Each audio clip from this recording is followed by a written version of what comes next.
Okay, I see Mike is exiting. Should be back in.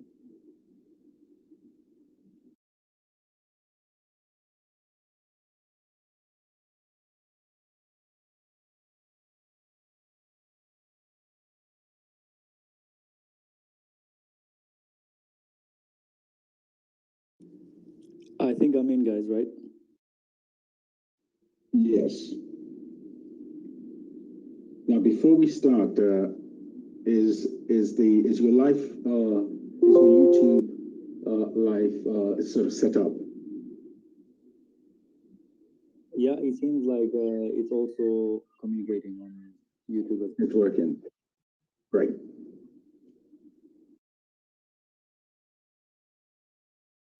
Okay, everyone. let's kick off. I'll say hello, everyone, again. I must say thank you for your attendance. First things first, some housekeeping. I have the flu and a sore throat, so Richie will be moderating today's session. Before I hand over to Richie and Mike, let me say I'm looking forward to an exciting session today. There's a lot to discuss. In the last week, we've heard of a lot of work going on behind the scenes with projects that are intending to launch on TitanX. So let me say to everyone, enjoy. And yes, I'm looking forward to a really interactive session. Richie, over to you. Hey guys, so yeah, plan A6. So I am, I guess, gonna go through some things that he typically goes through. I'm glad everybody's here, and thanks for being here. We are going to go through the TitanX and TitanWatch, I guess, statistics, and then after that, excuse me, Mike D is going to. We're gonna interview or ask some questions and have kind of an AMA with one of the NFT projects that we've already mentioned. So I'll go ahead and kick that off. And actually, I think Mike D is going to go over the Dune analytics. So we definitely want to have engagement. I think one of the most important things about spaces is that people do run the spaces, but it's everybody's thing, and we want interaction and people to ask questions and things of that nature, and be involved. And it's good. I mean, I guess people listen for information, but just remember that it's everybody's community. So if you have questions or you have insight or something of this nature, you know, just raise your hand or something like that to ask questions or to come up and speak. It's great to hear from people, even if it's just hello, you know, I'm so and so, and things like that. And nobody should be afraid to speak or whatever they want to do there. So I'll start with that. Mike, do you have anything to say first before we go through the statistics?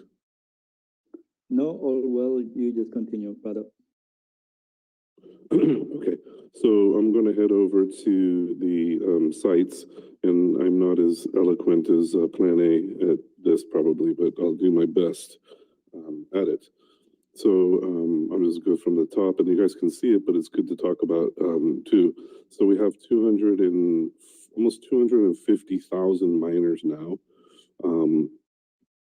Price is sitting at 1, 2, 3, 4, 5 zeros and a 127. And we're right at about 13,000 users. So this is day 79, almost 80. And I've spoken about this already, but these are the kind of things that we want to see, is these growths in miners, or growth in people and users. And then most of all, just longevity of the project day after day, that it's still here and it's showing up. And one of the things, obviously, that we'll talk about in a minute is the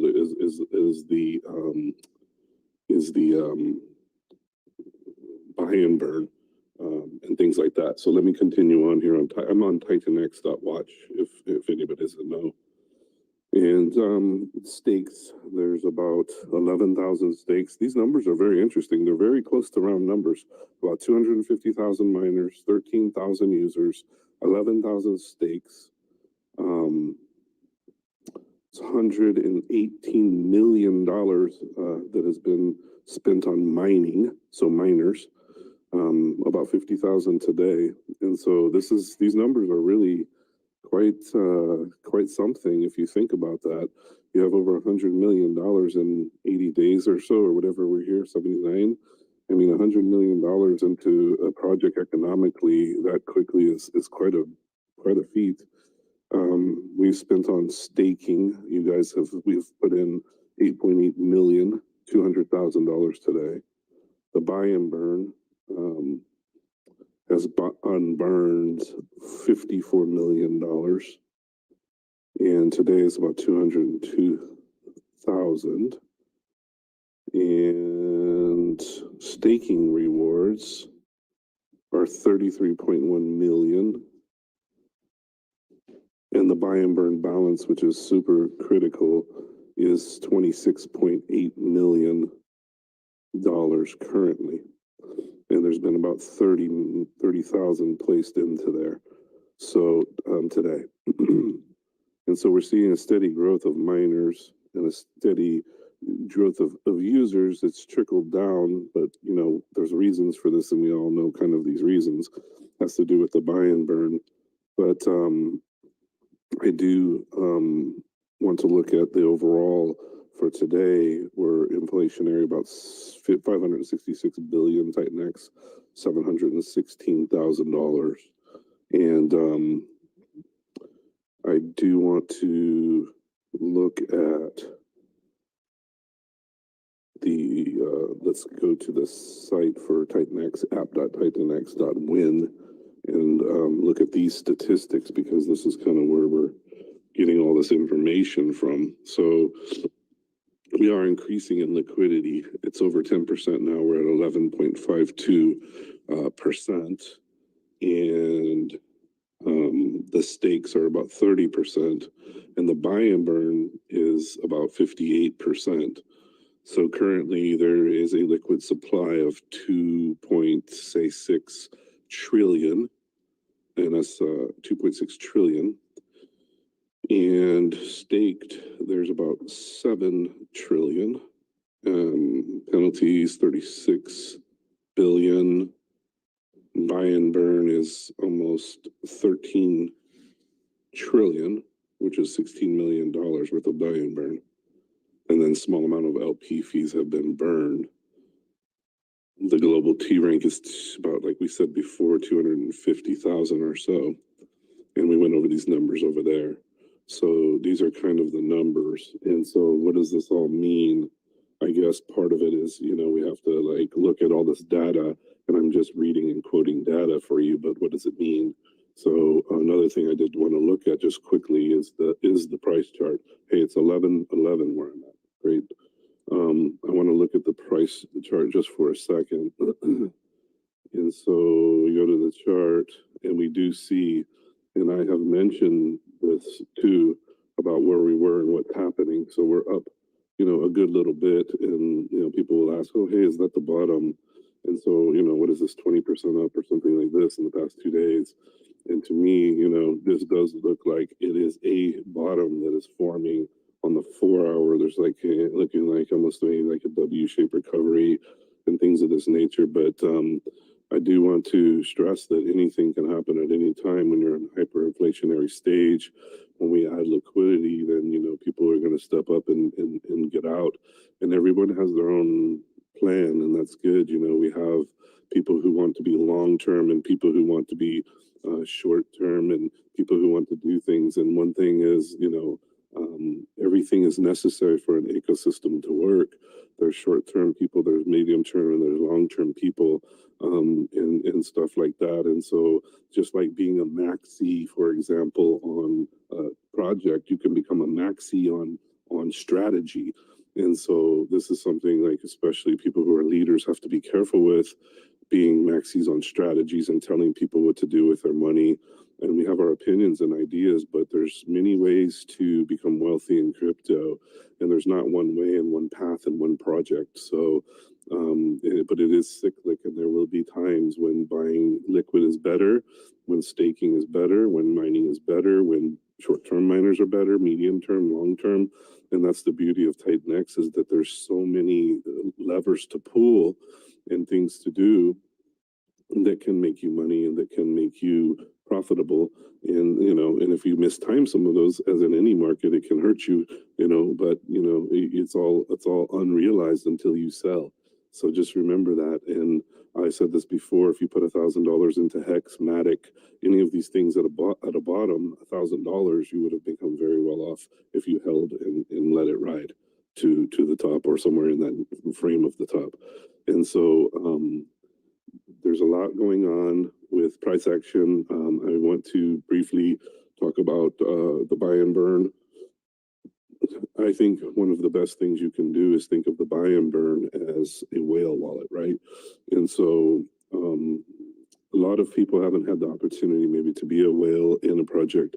And it doesn't mean you have millions of dollars. It just means maybe you had $10,000 and you were early, or something of this nature, you know? And the bottom line is that you have to think, when you're a whale, about, when I go make my buy, am I going to become exit liquidity?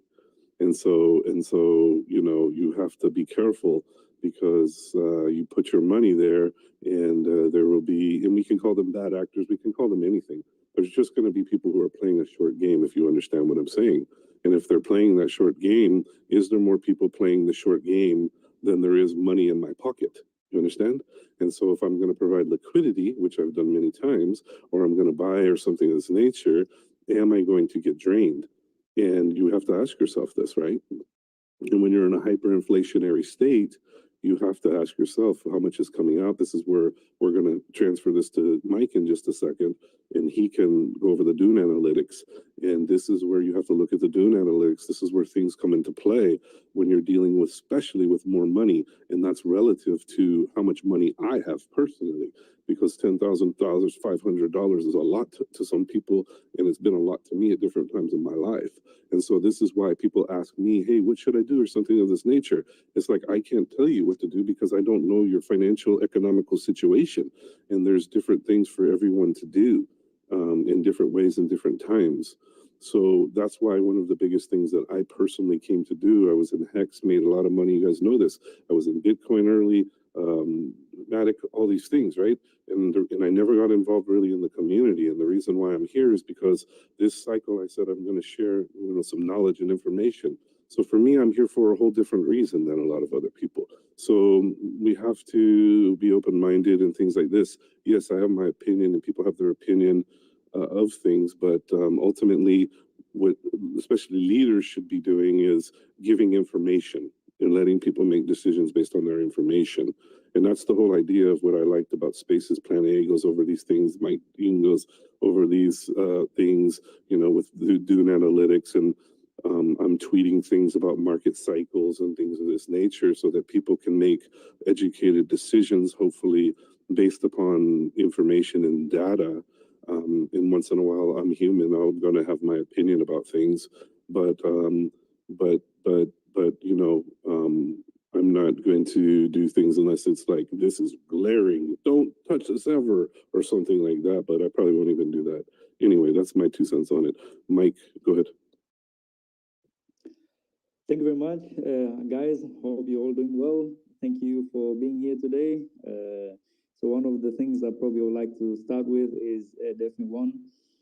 I'm really excited about some of these new projects which are coming up. For sure, I think you guys probably have seen my Google Sheet already, where I'm just listing all the projects which I see on Twitter. And some of you guys have DM'd me some of the projects. Really great. So I think this is just good, so that we have at least somewhat a central place to visit. I do agree it's not the best thing. Maybe it would be better if we have something else, like a site, which I'm currently building.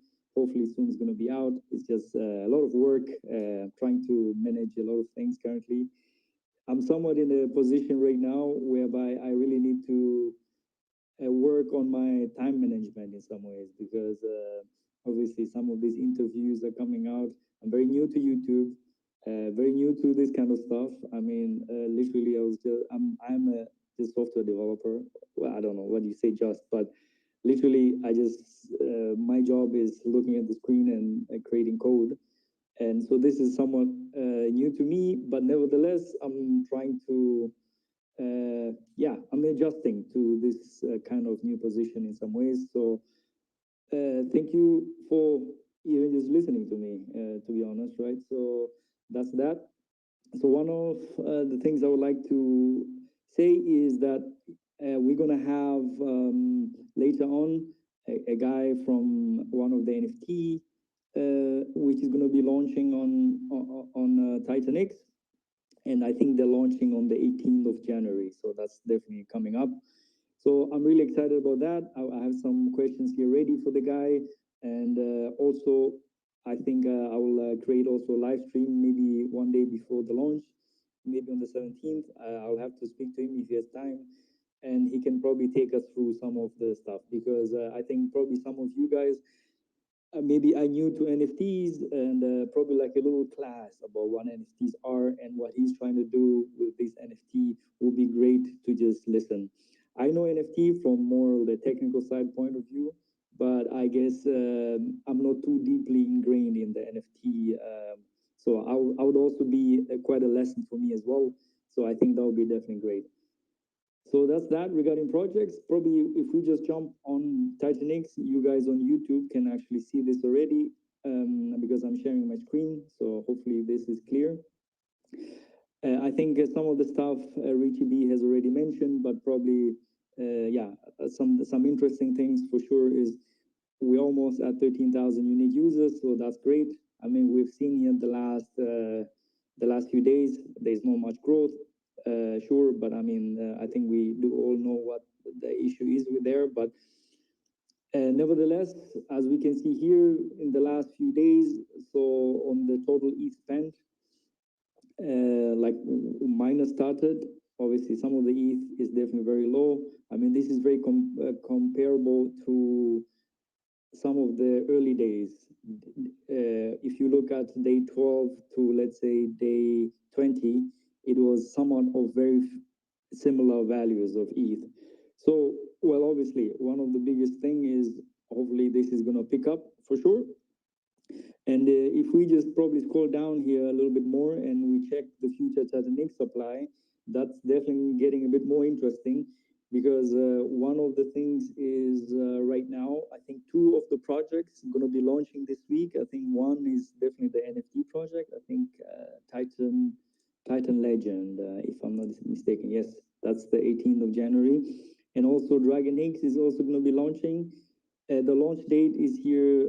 What I've read, like on publicly on Twitter, is between the 15th and the 18th. So one interesting factor regarding that date is, if we go and check on my TitanX sheet, if we just check here when the payouts days are, so if we go to day, just one second, so 18th, right? So the 18th of January, which is so if both projects launch on the 18th, let's say, it's going to be day 83. So, and then the next day would be day 84, which is the 28-day payout. And then we have day 88, the 8-day payout, and then the 90-day payout. And obviously the 90-day payout is one of the ones which a lot of people are looking up to, because if we look at app.titanx.win, day 90, we have currently around, well, 5.9 million. So you could say around 6 million. So I guess this is probably going to grow depending how much money is going to be coming in. So we're going to see that there is going to be around 6 million. So yeah, it's going to be definitely very interesting what is going to happen, especially with DragonX. I read the white paper, and they're definitely going to take a share of that. So that's going to be interesting how that is. I have with Eric, the founder of DragonX, a live stream tomorrow. So if you guys have any questions or any remarks, I think I tweeted earlier on. If you have any questions, just drop them in there, or you can DM me your questions, and then yeah, we have it tomorrow at the YouTube live stream. So I think I have spoken enough now, so I'll just let it Richie B take over from here now. All right, thank you. So, also, I think there's, Mike, can you talk real quickly about the payouts coming for stakers? Look at that real quick. I think there's a lot of payouts coming for stakers here in January, beginning of February.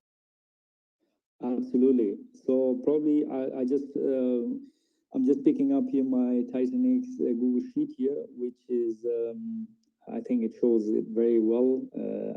So what we can definitely see is, so today day 79. So tomorrow we have a payout, the 8-day payout. So let me just try to go through this. So in the next 25 days or so, we are going to have 1, 2, 3, 4, 5, 6. So this is 6 payouts coming up. So that's 4 8-day payout, 1 28-day payout, and for the first time ever, the 90-day payout. So, and if we look at the numbers regarding all those payouts, so if we just look at the 8-day payout tomorrow, that's like 74 Ethereum, that's $189,000. And then for the 28-day payout, which is going to be coming on the day 84 on the 19th of January, we are looking at, all right, now I'm mixing things up. Okay. We're looking at 2.8 million. And then if you look at the 90-day payout, that's going to be the first time ever. That's definitely very, very interesting. We are around 5.9 million. So you could say probably, hopefully, a few days which are coming up, we're going to go round up to 6 million. And then obviously these are the ones that are going to be coming up. And there's definitely going to be more 8-day payout. So it's going to be definitely be very interesting how things going to turn out after the 90-day payout, because sure, like a lot of people gonna be getting the payouts, and the question will be, okay, will some of those people start new miners with the ETH which they get? So are we going to be picking up with new ETH? That's definitely one of the questions going to be interesting to see. And then obviously some of some of the projects, let's say, which are going to be coming up, they're going to utilize some of the stakes as well. So it's going to be interesting to see how that plays out. So, and I think those are the 8-day payout, 28-day payout, and the 90-day payout cycle are going to be coming up. So that's that. Great. Excuse me. So yeah, that's a key thing, because I mean, this is the first 90-day payout. And then you have the 28 and the 8, and then, I mean, this is a lot of payouts in a short period of time, so people should be aware of these things, you know, and this is more examples that TitanX is going nowhere. I mean, we're right here. And I didn't cover it, but I do want to go back real quickly to the TitanX app.win site and go back to the buy and burn, and currently there is $15.5 million in the V1, and there is 11.2 million in the V2. So we're at $27 million, and it's in the buy and burn. It's releasing 3.33 ETH every 60 minutes, and I understand people's concern regarding that, but I didn't, I guess, finish my thought regarding being a whale wallet. You want to protect your capital. It doesn't make any sense to just bleed money out. So it is cyclic, and just like it shows in the charts of other things, like the purchases of miners, and you're starting to see a correlation to people starting miners in price, because price up creates a greater ROI. You understand? And there's several variables that create ROI and yield and different things like this. And so it's understanding all the different mechanisms that create ROI and is returning to us in yield. And so there's a very fine line to walk here, but ultimately you want to find a bottom of this thing, you and let it go to where we can find a bottom. And then once it finds a bottom, then we can know kind of where we're sitting. This is what I would do with my wallet as a whale when I'm thinking of market buying. I'm not going to buy things that are falling. I'm going to wait for it to find the bottom and trade sideways and do some kind of V shape or W shape recovery. And it's very clear that it's recovering a little bit and then create a bottom. And so, we got to let people exhaust their selling, and people who are desperate are going to sell. And that's how it goes. It goes from one person to the other. And this is the way cycles and markets work. So we're waiting and waiting, and, I'm going to put my buys in, but I'm waiting and I'm watching, and I've already been over this. And so, just understand that Jake, right, he does have control over that. And you just, like with Richard Hart, in some ways, you got to believe that the guy's benevolent and that he's not trying to shit on his own project. I don't think Jake is that guy. I wouldn't be involved in it. Do I know Jake? No, I don't. I've never spoken to him. I have no idea who he is. I mean, other than what I've seen. And I was involved in Hex, and I got out of it before he showed up. So I never saw him or even heard of the guy until I saw this project. So, and I saw this project and got on it based upon tokenomics and my research and review of the code. So, and you have to see it's a benevolent whale wallet. But the great thing about this benevolent whale, or whatever you want to call it, is that the money that it goes, the ETH goes back to the people. You know where it is. It's on chain. You see where the ETH is, and it can only go one place, into a liquidity pool. So assume that the buy and burn wallet is a TVL, total value locked. It's a locked, it's a liquidity pool that, or something of this nature. And that's why I asked the question, when is the most important time to buy? Well, when the second most important time to buy. The first most important time to buy is being early, right? Day one. Then the second most important time to buy after the project is launched is when the RSI is bottomed out and sellers are exhausted. And that's what's happening now. Now you're looking at the second best time to buy. Now, then I look at liquidity pool, because I can buy and it can have a bottom. Go buy SafeMoon right now. Then if you think bottoms are where it's at, that's at a bottom too, but there's no liquidity. So you don't want to go buy SafeMoon. So you want to buy something that's RSI bottomed out, or you want to be first or early. And then the second thing is you have to look at liquidity, because it doesn't matter what the price of the thing is if you can't get your money back.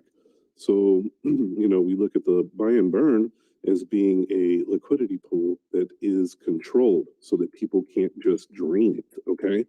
And that's about 28 million or 30 million round up or something of this nature on a one-sided liquidity. If you're in V2, and it's equal liquidity pool, that's $60 million liquidity pool. And go look at projects and see what kind of projects have a $60 million liquidity pool or a $30 million one-sided liquidity pool, and you're not going to find it. I mean, they're hard to find. And so if you're smart, this isn't about the chart right now. This is about something else.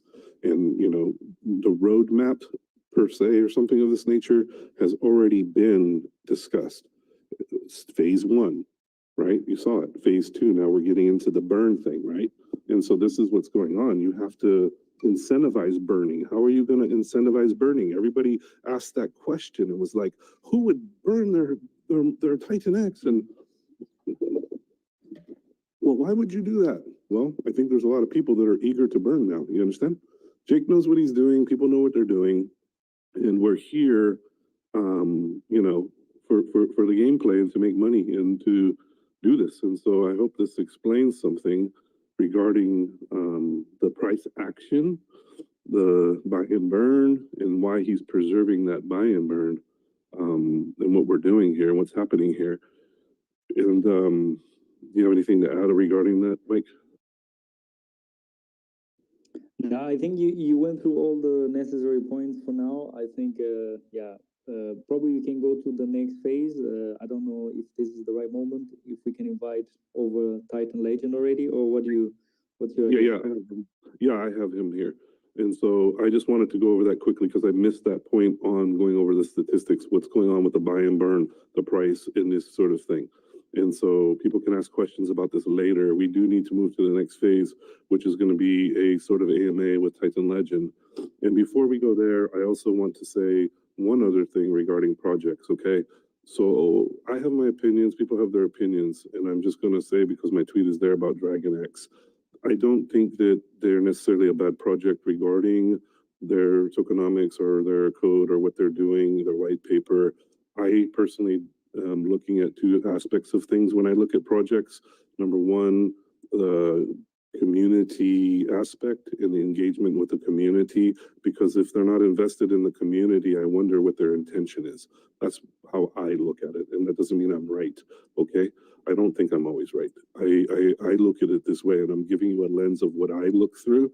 And so there's two pieces of it, right? There's the IQ and the EQ, right? And so I want to see the tokenomics and all this stuff. Are they gonna, is there a flaw here that's gonna harm people? And then the second thing is the community aspect, because if they're not engaged with the community, then why are you here? Is it a cash grab? What is the story? So for me, I didn't like the fact that they blocked Genuine Mo. He was asking questions in the Telegram. They didn't answer it.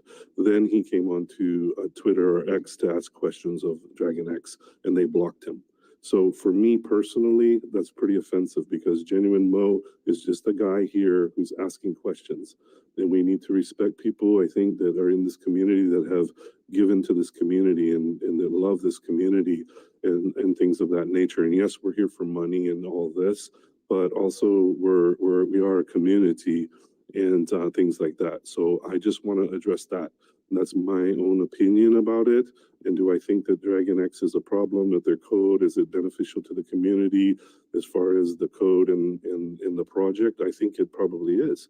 I think that we need to burn TitanX, and I think that they're doing a good thing in that realm of burning TitanX, okay, and what they're doing. And Jake has looked it over as well. He supports them from, I think, to a degree, and I can't speak for him, but based on his tweets and the things I've seen in Telegram, I don't go to Telegrams, but I've seen him posting some of it. And he thinks it's beneficial for the community as far as tokenomics and as far as the actual project goes. So and I've looked at it as well, and I do think it's beneficial, and I do want to put that out there. Am I going to touch it? No, because I don't like what they did to Mo. Okay, so that's for me personally. Okay, and I'm looking at two different aspects.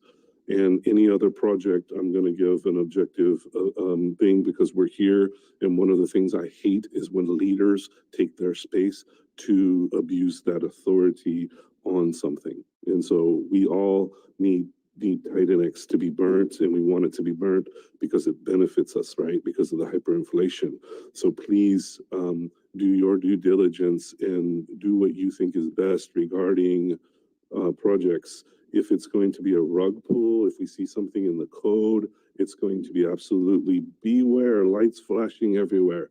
And I do not believe DragonX is that. And I want to make that clear. So it's my own opinion of it.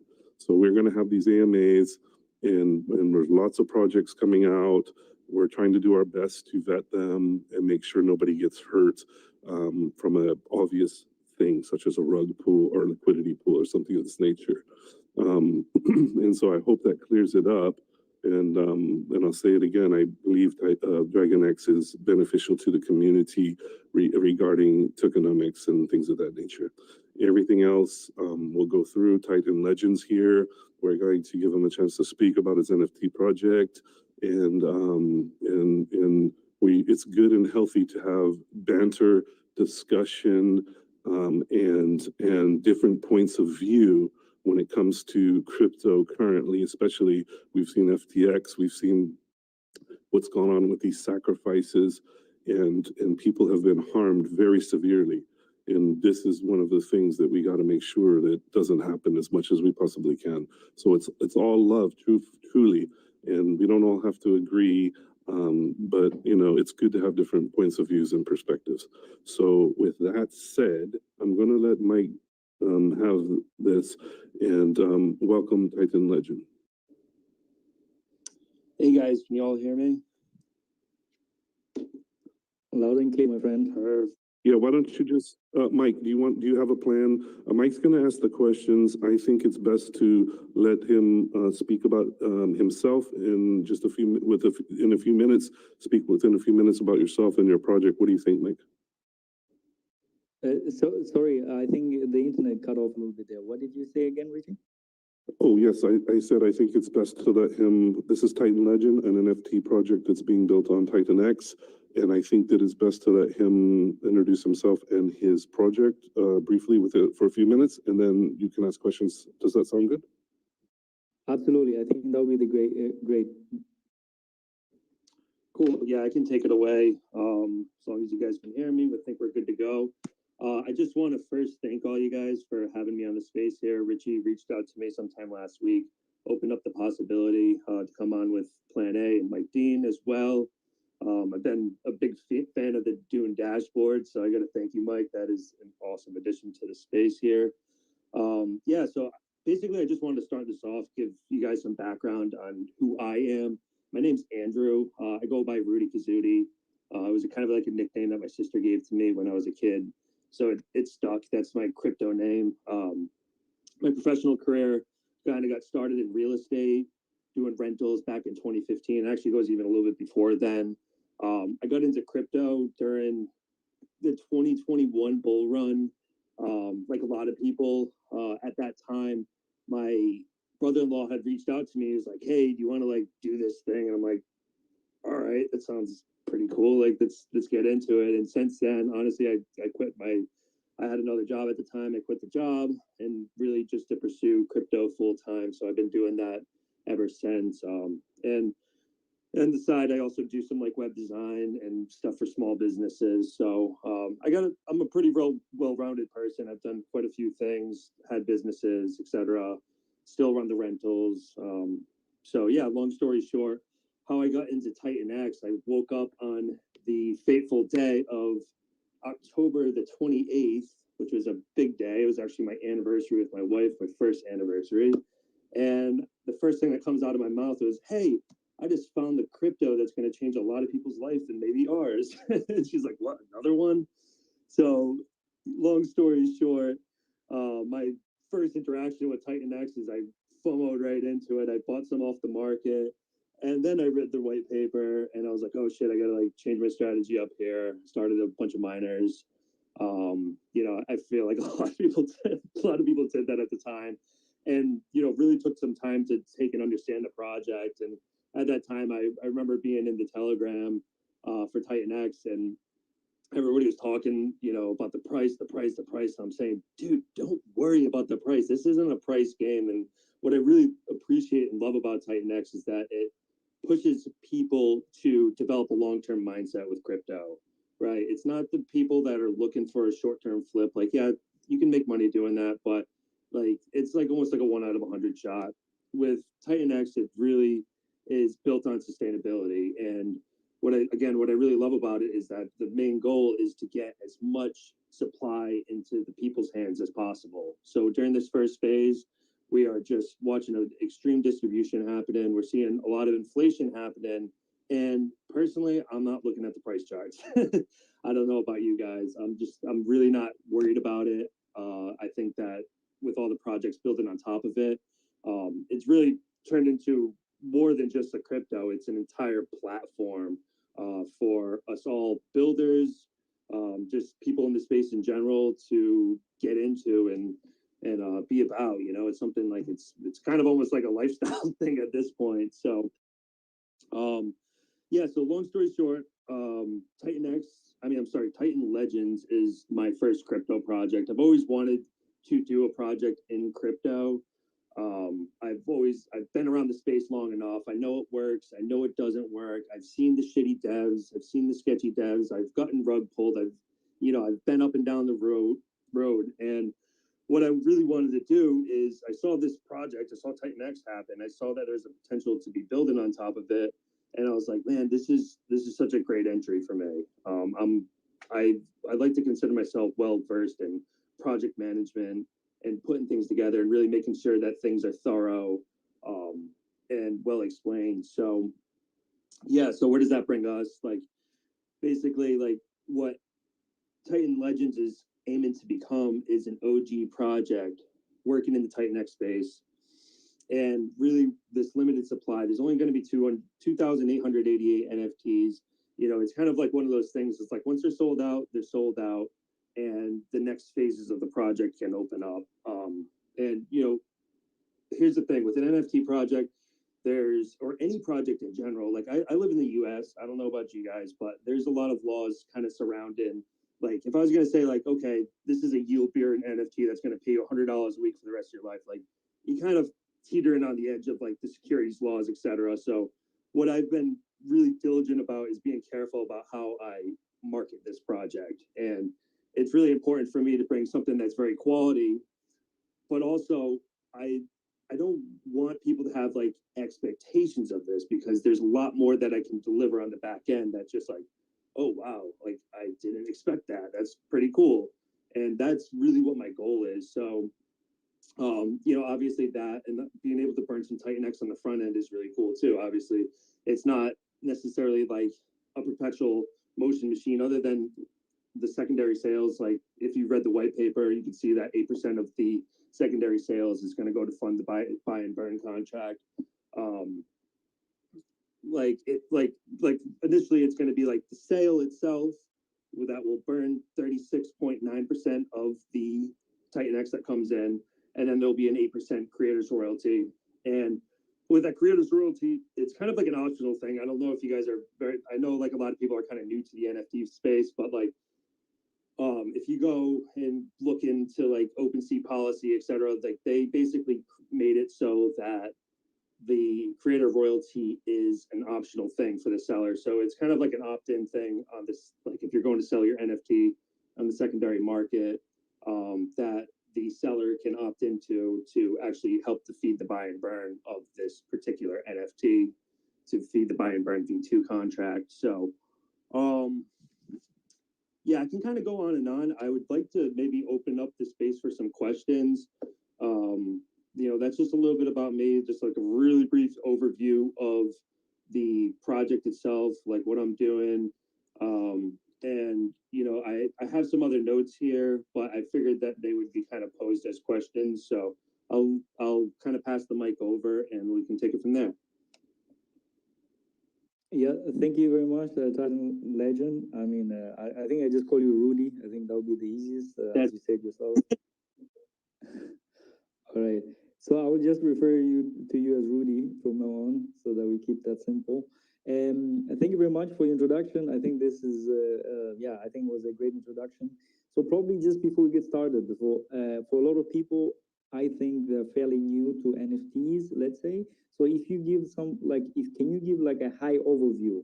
What is an NFT? What is it different to, let's say, a normal fungible token, for instance, so that people can get an idea? I guess some of you are new to it, and maybe I can learn something new as well.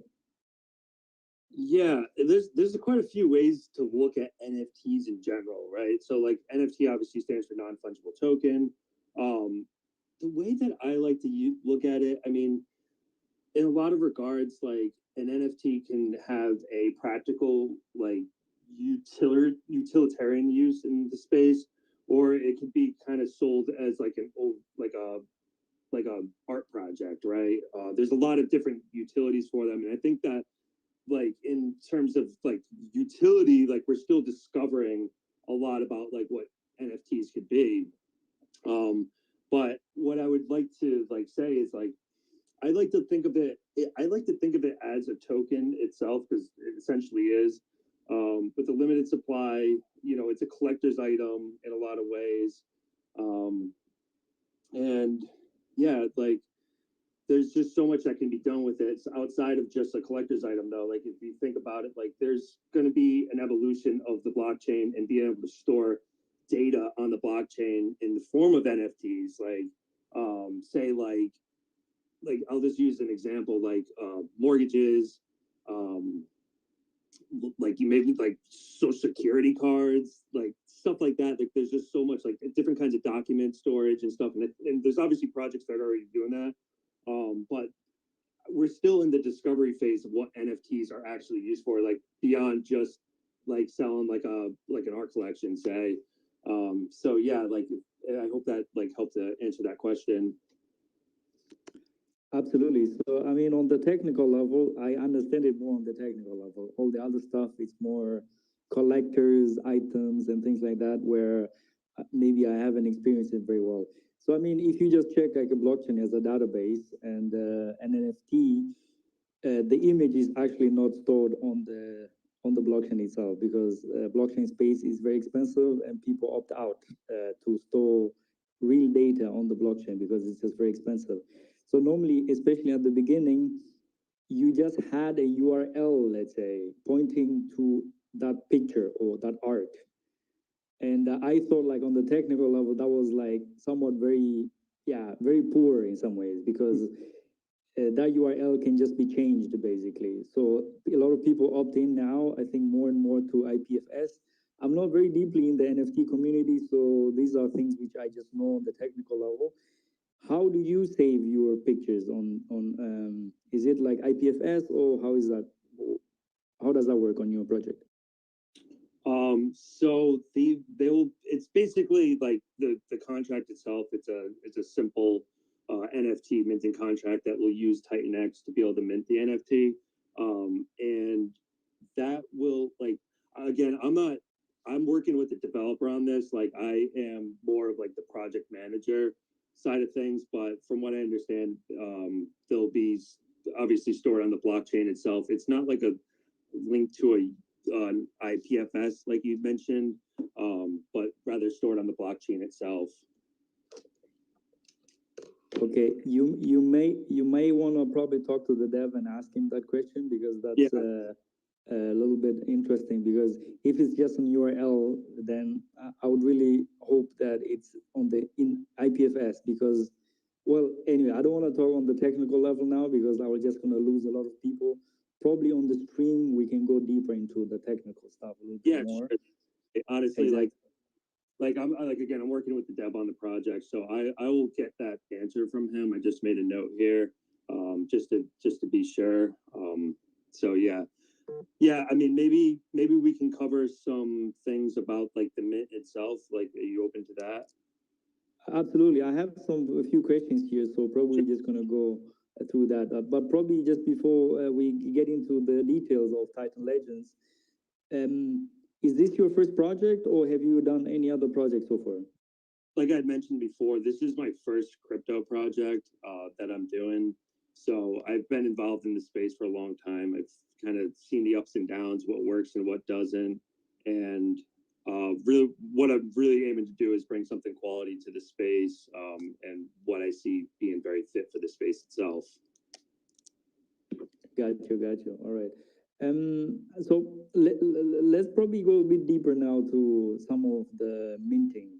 So as far as I understand is, but please correct me because I'm not very big in the NFT community. So you have a smart contract, and you as a user with your MetaMask, you choose to send TitanX to that smart contract, and as long as there is enough NFTs to mint, as long as you send that amount which is specified, you're gonna receive that NFT. Is that correct? Yeah. So long story short, like I'll walk you through here. So when the mint goes live, we're gonna have our own site set up, which you'll be able to connect your wallet to.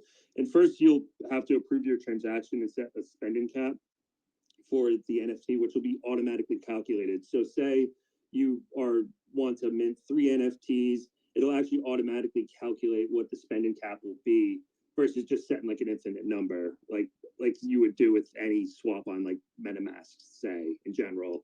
So you connect your MetaMask wallet, approve the transaction for X amount of tokens to be allowed to be spent from your TitanX. And from there, what it'll do is transfer the TitanX to the smart contract. It will burn 36.9% of that TitanX, and then it'll mint the token, which is the NFT, and send that back to you. And when we did the calculations out on it, it came into, like, as far as gas goes, it was like 0.004 ETH, which is around like $10 or so at 20 Gwei on today's price.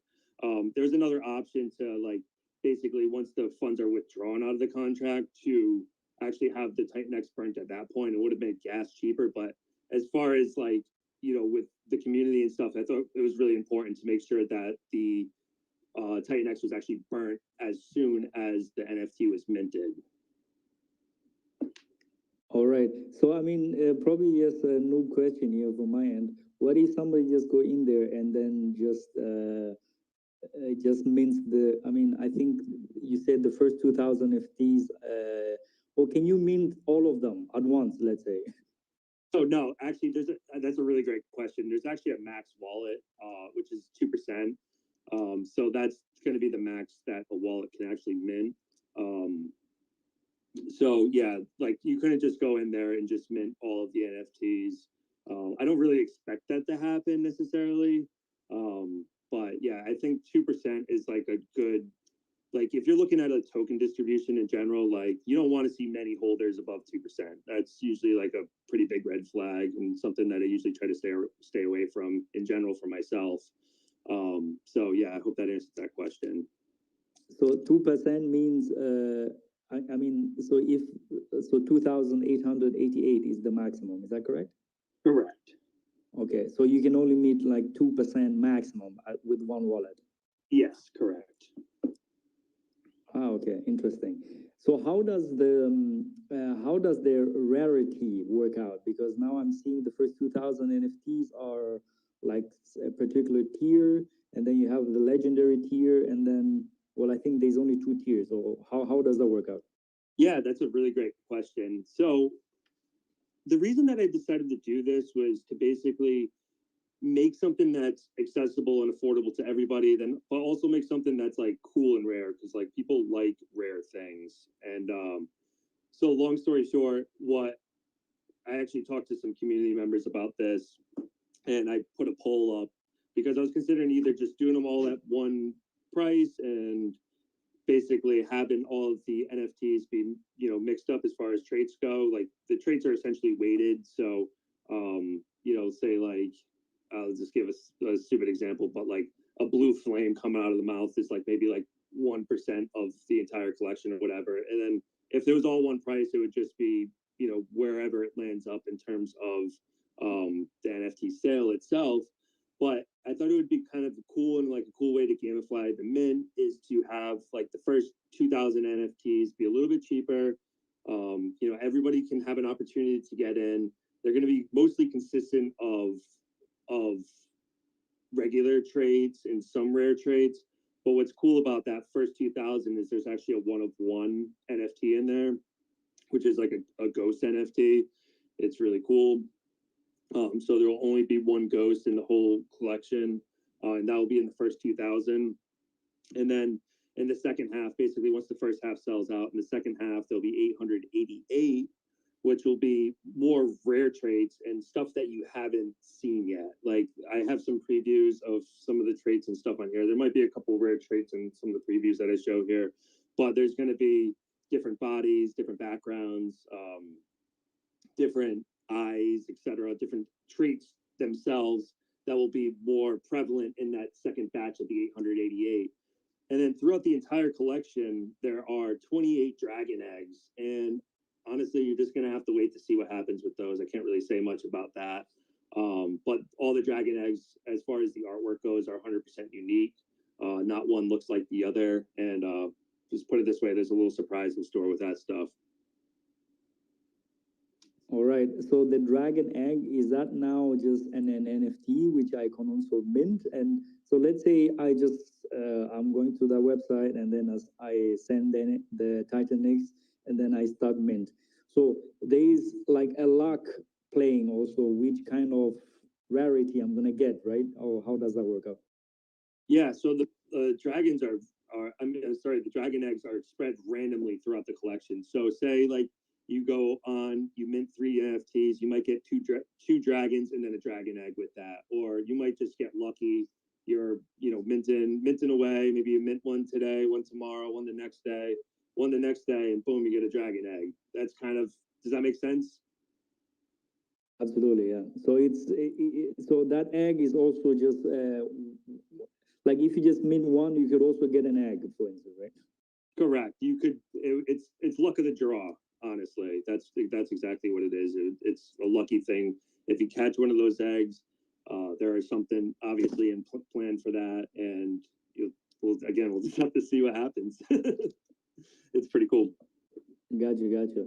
So probably now let's jump into more of the benefits for TitanX per se directly. So you've mentioned that 36.9% of TitanX from each transaction is burned forever.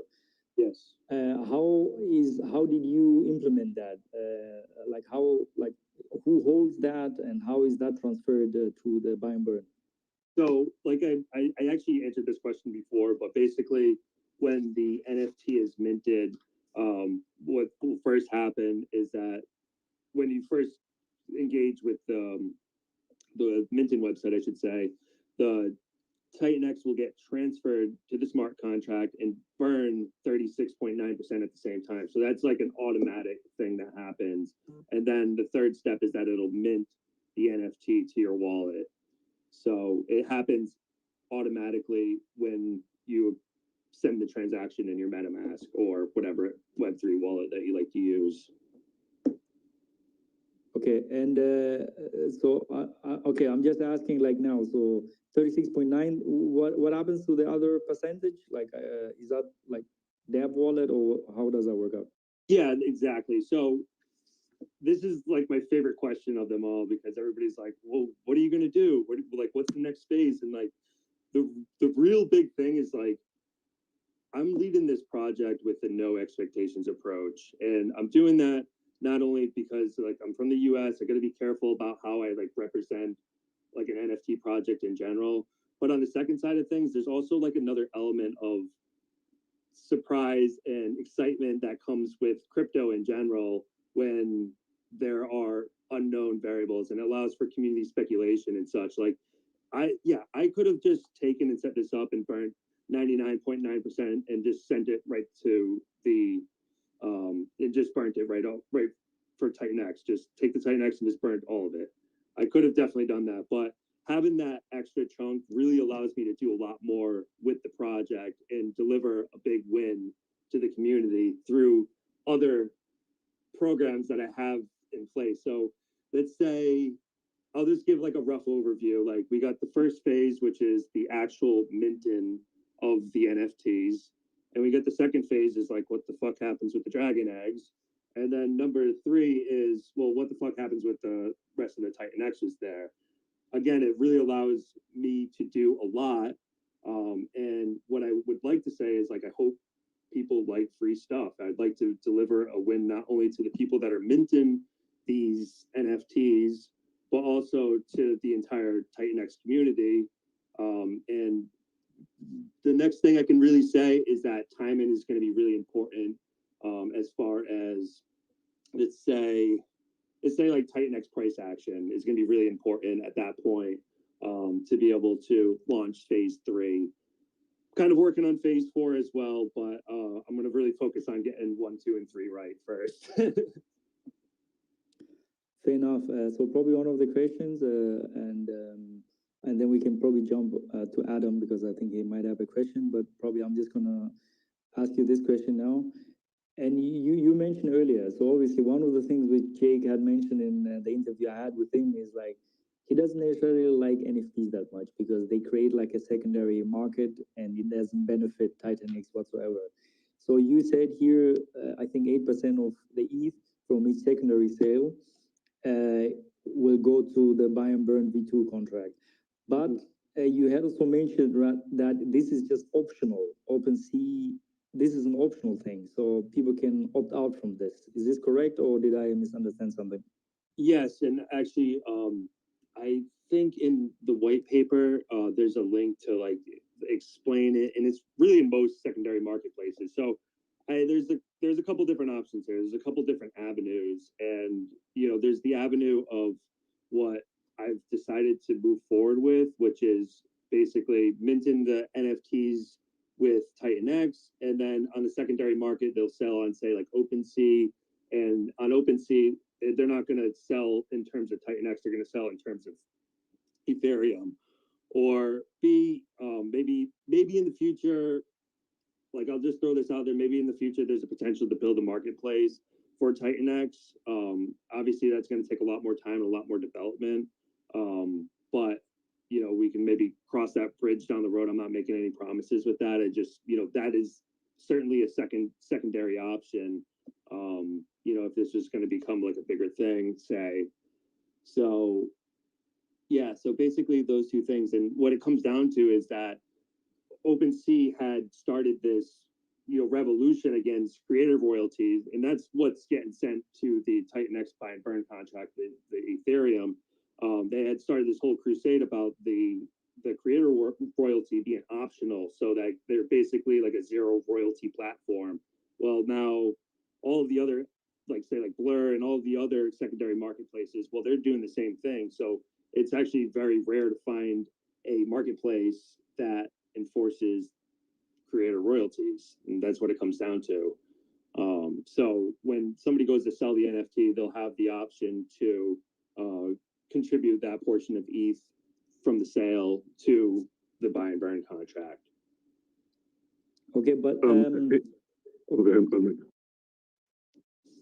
so the thing is, I'm asking is, the option lies on the buyer or on the seller? Like, who sets that policy? The seller does. Okay, so the seller can just, okay, fair enough, I understand. Richie, go ahead. Do you have any more questions, Mike? I think I have one or two, but I think just probably a little break asking you questions. Oh, okay. Yeah, so I was wondering, so I'm just clarifying. So basically the Inferno mechanism, the actual initial burning when you mint is a guarantee that 30-something% is going to be burned. Is that correct? And then this other issue we're speaking of is transferring in the 8%. Am I getting that right? Correct. So there's two things that it does that is beneficial to users of TitanX. One, you pay in TitanX. Two, 36%. So is going to be 30-something% is going to be burned no matter what to get the NFT. And then the other stuff is something, the 8% is something to do with OpenSea and voluntarily doing it. Yeah, exactly. Okay, cool. And I like that. Even in the, say, lower price tier, there is the eggs, there is ultra rare. So it's kind of like a little lottery system, and you could hit something really big and cool and rare in even the lower sort of tier deal. And so, I mean, I like it. I was a little preoccupied. I don't know if anybody watched the price on TitanX, but it's absolutely going silly. And I told people this. I've been saying this, man, that there's a storm coming, and I've been telling people when this thing takes off, it's going to be like a rocket ship, because it has all the selling has been done, and it takes very little money to move this thing, and it's up 26% or something right now. And I'm telling you, man, you might want to take a look at the price action on TitanX. So I'll leave that there. And then, and I've been telling people this, and it's just, I'm not just some moon boy that's wishing. I've been very successful at crypto, and there's other people that saw this and have been saying it too, man. But I've been saying, like Noah screaming about the flood's coming, and no one wanted to listen, or a few people got in that boat, or and I'm telling you, man, how can that be? We got all this hyperinflation. Understand market cycles, understand liquidity pools. And when there's very little money in there and the thing has been exhausted, it takes very little, $100,000 to move this motherfucker somewhere where you just are like, wow. And there's a sloping resistance, and it's about to hit it. And when it hits that, and if it breaks that, which I think it will, that's where things really start getting interesting. So just price action on TitanX. And remember, $30 million in single-sided liquidity is in that buy and burn wallet. He turned it down for a reason. We got to see who's who and what's what. And that is the number one thing in crypto, y'all. Listen to me, man. I mean, if I could tell you one thing, you better have some feelers. You better have some intuition. You better have a guidance system. And this gets going. You better know who's who and what's what. And people who are in TitanX are wise. They're smart. They don't care about that price chart right now. I mean, where it was going. Right now, do you think people are going to be concerned with the price chart? They sure as hell are. because that thing's going to go. You see what I mean? And so, I'm proud of every person in TitanX that is holding on and watching, and they're smart. TitanX is, and they say that, oh yeah, Hex is an IQ test, whatever, bro. Look, this is an IQ test. There's so many levers, and there's a lot of smart people in here, man. And I want to applaud you because, who are here and just, yes, I say don't mess with the FUD, but then sometimes I say I'm going to talk my shit because I can. And I'm going to say shit sometimes. And it's hard to hold back when you understand what's happening here, right? And these people just don't get it. But you know what, y'all? To get rich, there's got to be a lot of people that don't get it till price goes pumpy and they jumpy. You feel me? Pumpy, jumpy make you a lot of money if you're in it. And I'm going to leave that at that. Adam, go ahead and ask your question. Good morning, guys. Yeah, it was the last question that Mike asked was the only thing that I was looking for. The remaining 64% of the TitanX that was used after minting the dragons, if it just created 64% sell pressure, or it's like, I guess as Titan Legend said, 64% of no expectations for future. Yeah, man. Yeah, and honestly, like, I really appreciate you guys like bringing this up because it is important. I really want to be transparent with the project, but I also want to err on the side of like allowing for community speculation. And I realize that there's a lot of trust that goes into that in general. So with that being said, I actually spoke with Mike yesterday about setting up another spaces, or I'm sorry, maybe like a YouTube live session. I'm happy to come on video. You guys can, get to see me. I'm like a real guy. I'm just a guy in TitanX. I love it. Just as, and honestly, Richie, you got me pumped looking at the price. I did not expect that today. And, like you said, like right now, like a lot of the selling's done. Like people are like just at that point right now where they're holding on to their tokens. They're waiting for Hyper. They're waiting for these other projects to launch. I mean, just over the last month, I think we saw the circulating supply or the liquid supply go up like 8x or so. Honestly, a 65% drawdown or 50% drawdown or whatever it was, not that bad. So I know I kind of derailed this subject there, but long story short, I'm happy to come onto live stream to meet everybody, show my face. I'm here. I want to run a successful project. I want this to be like a very like OG project of TitanX in general. TitanX it's the community's baby. It's your baby. It's my baby. It's our baby. And it's something that's, again, really important. I know how important it is to have trust in the community. Personally, I can't remember the last time I asked a founder or somebody to a crypto project to docs, but I get it. This is a little bit different. And I'm happy to do that. So, Mike, if you want to talk after, if you're open to it still, maybe on Wednesday before the mint, we can do a live stream of sorts. Yeah. It was great. That's great. Yeah. And I do feel the transparency, and it's great that you're doing all this and stuff. I was distracted by the price again, and I was listening to most of it. Did somebody ask, is there going to be an audit? On the minting contract, no, there's not going to be an audit. It's a pretty simple minting contract. And it actually brings up another good question. I actually wanted to go over the functions of the contract that I'll actually have control over. If you guys are interested in hearing that. Yeah, that's what I was going to ask, basically. And then can we review, I know Mike's the dev and my wife's the dev. Can people review the contract or something before or something like that? Or I guess, I don't know. Yeah, but we want to know, like, obviously, admin functions and things of this nature. Yeah, dude, absolutely. So what I plan on doing is Tuesday is actually dropping in the verified contract. It's not going to be live for minting yet, but it'll actually be live for people to review it and take a look at it. And just to cover like the functions that I'll be able to execute on this contract. Number one is that I'm going to be airdropping 28 NFTs to a marketing wallet to be used for marketing purposes. That's 1% of the supply. And then there's just going to be a one-time use thing. We'll disable the function after those are minted to that marketing wallet. Those are going to be used for giveaways, etc.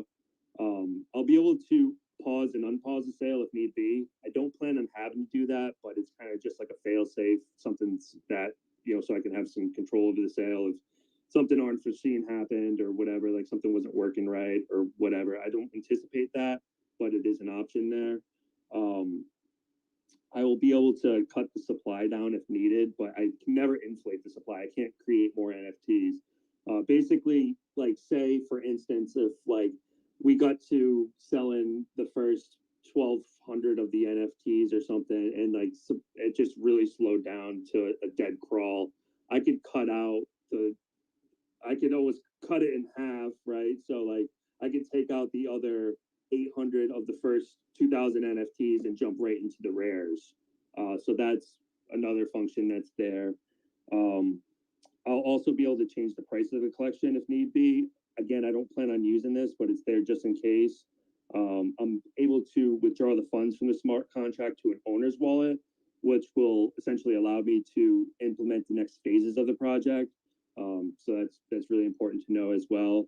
And I'm also able to control the max wallet. So when the sale begins, it'll actually be set at 2%. So the most NFTs that one person can mint would be, I think, 56. I think that's 2%. And yeah, so these functions really serve as a fail safe and just allow just enough flexibility to be able to make strategic decisions if needed. And again, the last thing I'll say on that, it's in the NFT world, it's not necessarily typical to renounce the minting contract. So I don't necessarily plan on doing that. And once they sell out, they're sold out, and that's it. So that's pretty much the last thing I'll say on that. Okay, and then the other thing I wanted to explain, if somebody didn't understand it, he wasn't talking about building a launch pad. So I don't know if that was an idea somebody might have heard, but what he's saying is that to control the 8% and how it gets burned, he can create a website or something like this where just the NFTs can be used on a side channel rather than being on OpenSeas. Is that correct? Yeah, essentially it would be like a secondary marketplace that would be exclusive to being able to buy and sell TitanX. I mean, I talked to the developer about it. It's obviously possible, but it's also in some ways kind of overkill. It's so like early on in this ecosystem. Like if the NFT thing on TitanX was to become like a bigger thing, say, and there was like other projects building, etc., maybe it would become more of like a utility. But for the purpose of the sale, it didn't really make sense. It would actually push our development out a lot more further. And, it wouldn't really work alongside of the timing of the other things that are in store. So it was kind of a strategic decision to, just kind of move forward with the way that we're going. All right, cool. Yeah, I just wanted people to understand what you were saying there, and stuff like that. So, Mike, 1 second. Crypto P, go for it if you have a question. Hey, I appreciate it, guys.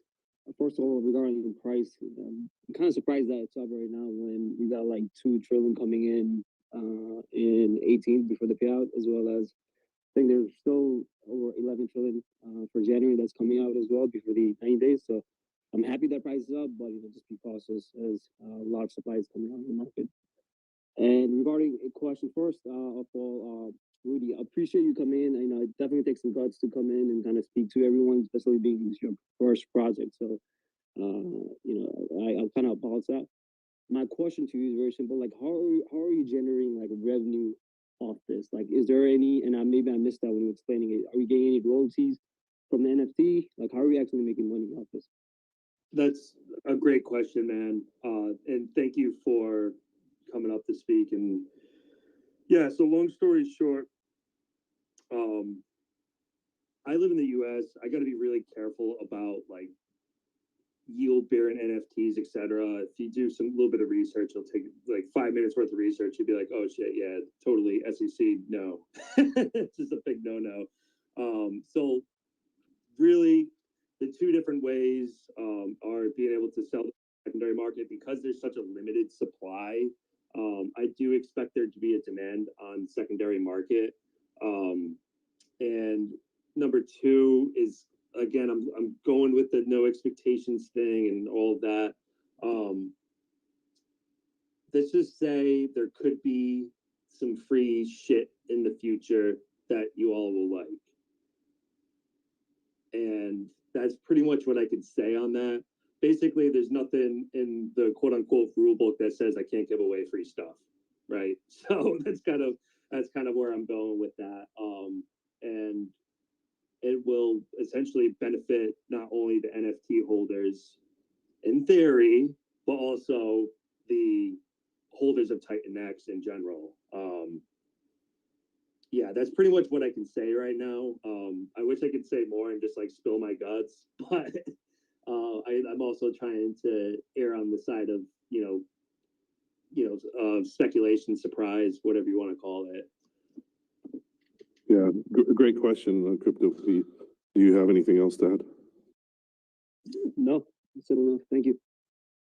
Yeah, thank you for coming up, and thank you for keeping people cautious on price action as well. I mean, we all, know that's a good reminder. Always look at the Dune analytics, look at what's coming in, coming out, and do your own research on it. You know what I mean? Because anything can happen. And great reminder. Thank you. And yes, and so this crypto bag, Travis, go ahead, and then I think Mike might have some more questions. Just want to say, hey, everybody. And staking DragonX is just like staking TitanX.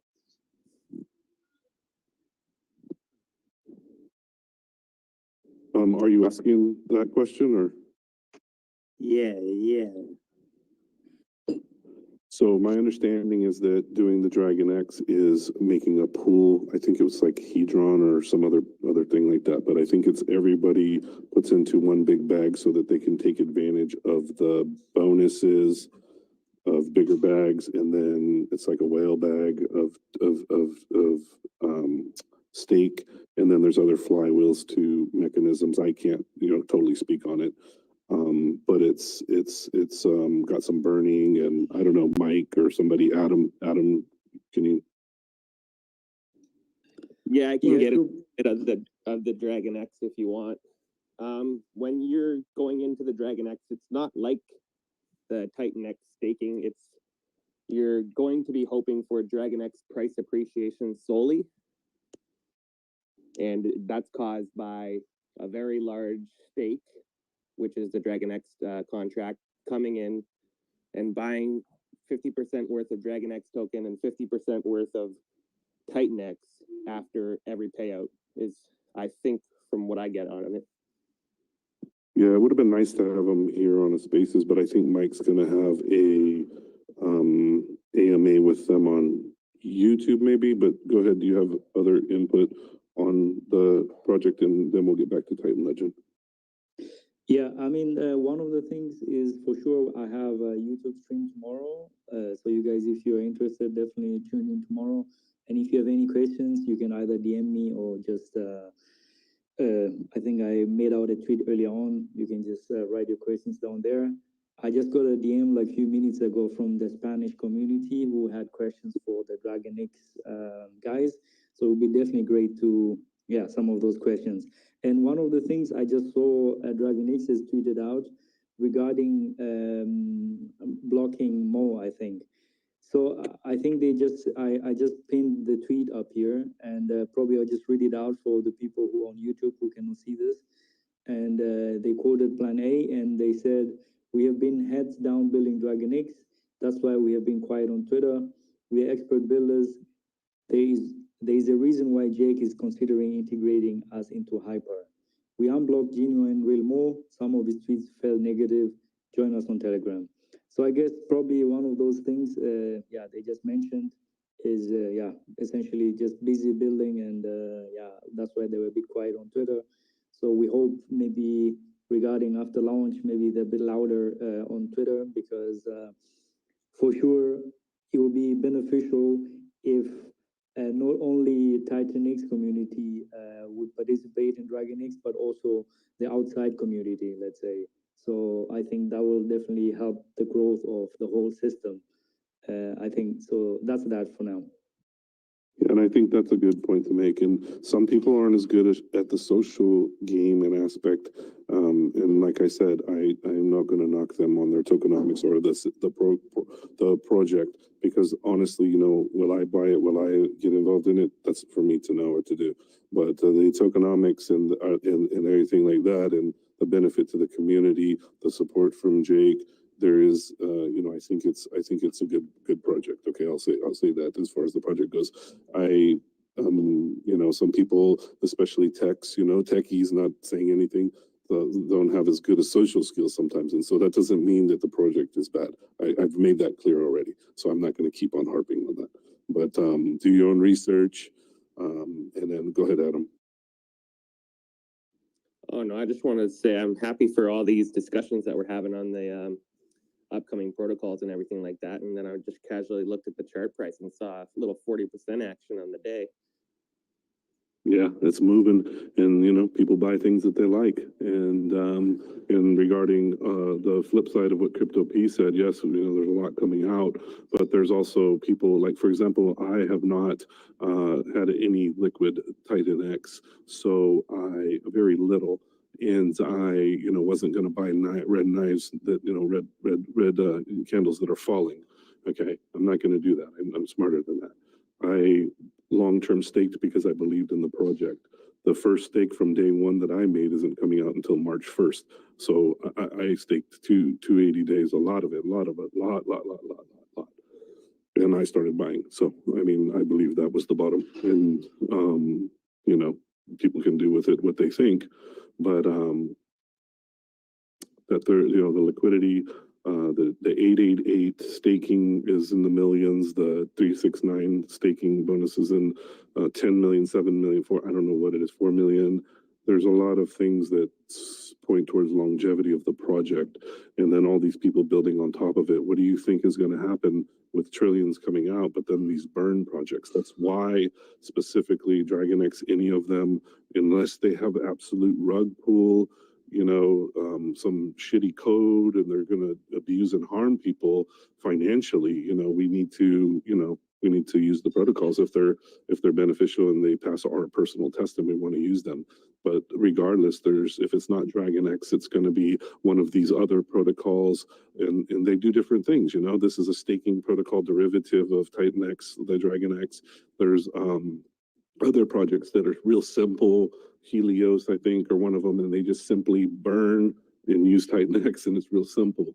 And so we want to encourage this, and there's going to be lots of burning. And don't forget, now also it becomes hyper deflationary because of the daily updates. So if you're smart, man, and you're starting to get this thing, you're starting to understand, like, this is really, really interesting. So, you know, that's what I had to say about that. Mike, did you have more for Rudy? I think we went through all of the questions, really. I think I'll have more questions if we do the live stream for sure. I mean, Rudy, he's ready to show his face on the live stream. So I set up everything here on StreamYard. Yeah, looking forward to that. And I'm definitely gonna look into NFTs a bit more because I need to educate myself as well. I mean, I know it on the technical level, and probably one question you could ask your developer is, I know for sure it's not very easy to get random numbers on the blockchain, really. If you really want verifiable random numbers, they need to come from something like Chainlink, offer this kind of stuff to get you really randomized number. But this is a very technical thing now. Probably I'm going to lose a lot of people right now. But maybe you can ask your developer, because that's somewhat interesting for me. Yeah. Yeah, the oracle that he's using on it. Yeah, Mike, maybe just before, because like I can only speak so far onto the technical side of things, and I'll just be obviously totally transparent with that. Maybe prior to our live stream, if you want to put together me a few questions, so I can get some answers in advance. You know, so I'm not put on the spot and like totally eat my own shoe on that. So yeah, that'd be really helpful for me. And I'll get in touch with the developer.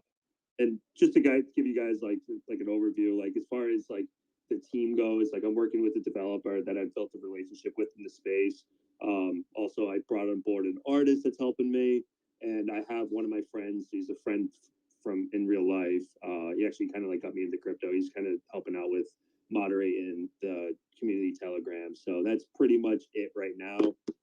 If anybody's interested, you know, once things kind of like pick up, and becoming a moderator on the Telegram or whatever, just reach out to me, and we can discuss. Yeah, Thank you so much. Go ahead, Mike. Go ahead. All right. So, Plan A, I think you want to say something, but probably just a question to Rudy. I think like two most important things I would say on the technical level is one, the random number generation, because it depends what you're doing. You might really need verifiable random numbers. It's not that easy. It's not that easy of a problem actually. But anyhow, you probably could. He wants to make sure. Hold on, Mike. He wants to make sure you're not doing something and dropping the best shit into your wallet. So there's that, the random number generation, because if randomly something is going to be selected out of a list, let's say, that random number has really random, and well, it's a technical problem, but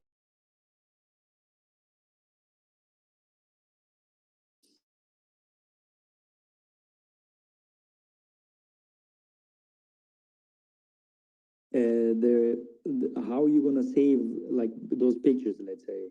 There's the one route, a URL. Whenever that person doesn't host that URL anymore, that picture is lost in some way. So most people opt into IPFS, which is way more robust. There is some downsides, but it's way more robust for sure with IPFS. So that's definitely something interesting. Those two topics would be very interesting. Cool, yeah. Appreciate you bringing those things up. And yeah, maybe on the side we can just get them on paper, make sure that we understand each other, and I'll get you some answers on that. Yeah. So, does anybody have any other questions? I mean, I'm gonna let Plan A because he had his hand up, and then we'll wrap it up. Yeah, Rudy, just very quickly, can you tell us a bit about the artist that you're using? Is he or she sort of known within the art space? Anyway, can you just tell us a little bit about him or her? Yeah, definitely appreciate that. Just somebody that I've gained acquaintance with through the space. He's not like somebody that I know personally, but rather somebody that I've been working with for a little while to produce this art. What he came up with was actually better than what I expected, so I was like pretty stoked on that. And then since then, what we've been doing is just continually add into it. So we started with like, I don't know, I forgot exactly, maybe like 60 traits or so. We're bringing it up to about 120 or so, and I'm trying to get a few more things done before the launch. Actually, I'm going to be working on that tonight with him. So he's been like he's actually gone up and above and beyond my expectations. So he's been really helping me out with that end of things, which is cool.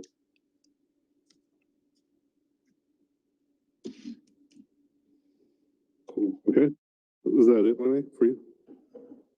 Yes, that is it from me. Okay. Okay. So Titan Legend, go ahead and give us a 1 minute wrap up, and then we'll move on to something else. I appreciate you coming on here, being so transparent. Thank you for building on TitanX and everything like that. And go for it. Thanks, brother. That's exactly what I was going to ask for. So, long story short, the elevator pitch, we are minting on Thursday at 5 p.m. UTC. Basically, we've got two stages of the mints. The first 2,000 is the fire breather tier. There are going to be 28,369,888 TitanX. And the second tier is the legendary tier, which is 888 NFTs. Those are going to be 88,888,888 TitanX. There's dragon eggs hidden in there, and then a one of one ghost NFT that'll be super fun. It's kind of like a treasure hunt. Really, main goal for this project is bring the 2021 vibes and let's have fun with it, first and foremost. So thank you guys so much for having me. I really appreciate the space. I really appreciate you guys putting this together, and I really appreciate the community. We're gonna fucking kill it this year. It's gonna be great. Yeah, I agree, man. Thanks so much for coming on. And if you're interested in the NFTs, I would follow the Titan Legend so that you're not having to like look at his personal account, Rudy Patootie or whatever it is, and then you don't have to rely on us tweeting stuff out. If you're interested in the NFTs, follow Titan Legend. All the announcements will probably go through there and everything like that. And thank you so much, man. Appreciate it. Thanks, guys. All right. So let's see here. Did Masked in Gaming, did you get to speak or did you have something to say? I forgot. No. Go for it if you have something to say, bro. What's up, everybody? How you doing? What I got for you today is just slow and mellow, man. Take a breather. Go outside and touch some grass, man. It's a good year. And with this year, we got a lot of things coming. Now I'm hyping you up. Sit down, relax. Don't worry, I got some hope for you. Strap up, strap in. I got you. Can everyone hear me? Just want to make sure I didn't rug myself. Yes, sir. All right. You can. Loud and clear. Let's take that ride. So 2024 is going to be an exciting year for TitanX. Got Hyper coming out. He has introduced Shogun. I don't know if y'all Shogun, another project. He's talked about it. And then we got DragonX. Legends just finished talking about his NFT project. So we got that scoop. I'm really interested in. I really want to like dope y'all into like a specific project. DragonX. First I wasn't messing with it, but you know me, I'm skeptical of everything until I give it a try. So I got in, figure out how the mechanics work a little bit, and it has promise. It has promise. How much promise we don't know because that depends on the mining, but based on Eric and his game theory, like he's cooking something, and it's worth giving it a sample, giving it a little taste. What I love about the project is that the mint time, he hasn't confirmed any mint times yet. I was asking him questions today. It takes TitanX. If you don't know what DragonX is, it takes TitanX, essentially puts it in a wallet, and then like a stake, and then it continues to stake it. And it takes part of that stake TitanX that continues to stake in that wallet, and then it buys TitanX, burns it, buys and of course buys DragonX and does it burn also. You can check it out on their Twitter, but what I specifically like about it is that the short minting phase. Like after a certain amount of days, you won't be able to mint any more of this based on my understanding of DragonX. And I like that. Whatever 35 days or 80 days, whatever he's thinking about doing. And I think that's something to get doped up on, like sincerely. And I think it's a high that we all can just that we can ride. And the more that those, and more back to the wallet part, more about the wallet part we're talking about, that wallet can never be accessed. It'll keep flipping it. So, and imagine adding adding a stake and then taking 90% of that stake and staking it back into TitanX, and then doing it again, and then doing it again, and then on the double days doing it, taking 90% of your funds and doing it. And Eric explained that nobody's doing that. Nobody's taking 90%. So by the time after a few payouts, that particular stash will be nice. And like I said, nobody can ever access it. It'll just keep flipping itself, and it'll keep burning TitanX. In the percentages, if you want to look for the actual percentages, go to DragonX Telegram. You can easily find it, and I'm excited about that. I'm personally excited about that. I'm not funded by them. I don't have any allegiance to any outside of TitanX, because y'all know how I feel about TitanX. I really looked into the project. I really spoke, and I've seen the YouTube video where he did like a 20-minute breakdown of what it is and how it's going to be. And I'm like, huh, this thing got legs. It has legs, and it's going to hit the ground running. So I like that the DragonX becomes deflationary, and so I'm just like, Now I know you're looking at somebody's looking at him like, oh, but what about the ETH payouts? It's going to dilute those. But I get that. On top of now, look, you're looking at one project. Now let's move on to two projects running at the same time: Hyper and Dragon and DragonX. So now when you have two separate projects burning TitanX at the same time,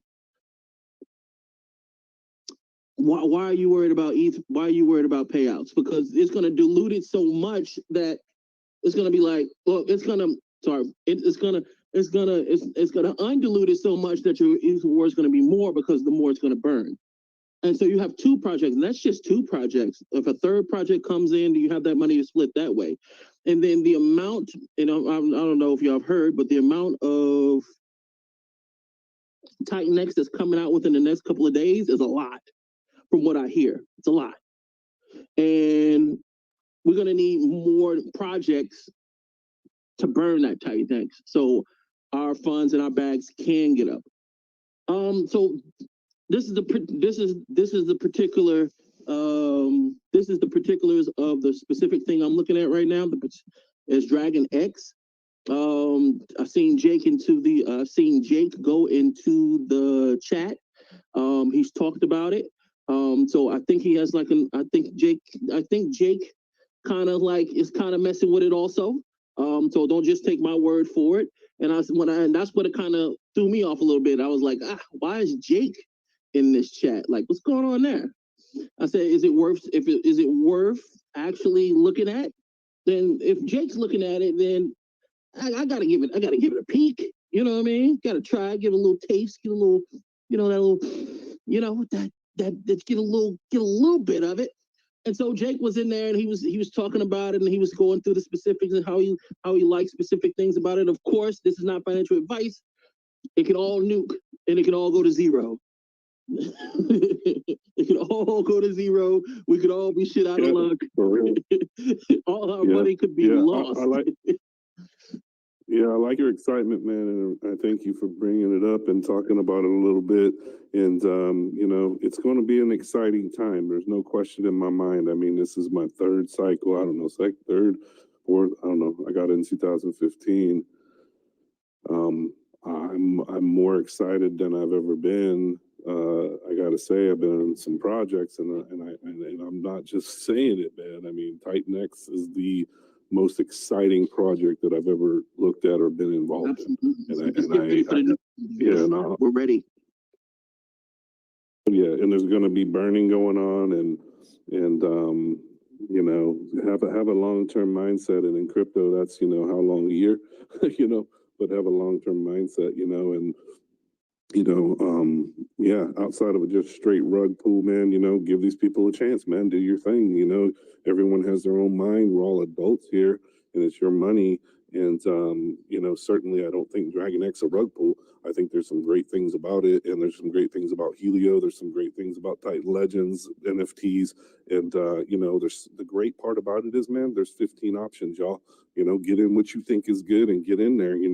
Burning TitanX though is reducing supply. Everything is supply and demand, and you guys understand how it all works. And it's real exciting times, man. And I hope I try to tweet out positive stuff and let people know, hey, a storm's coming, and that's not a bad thing. That means like we're gonna burn some shit and we're gonna go to the top.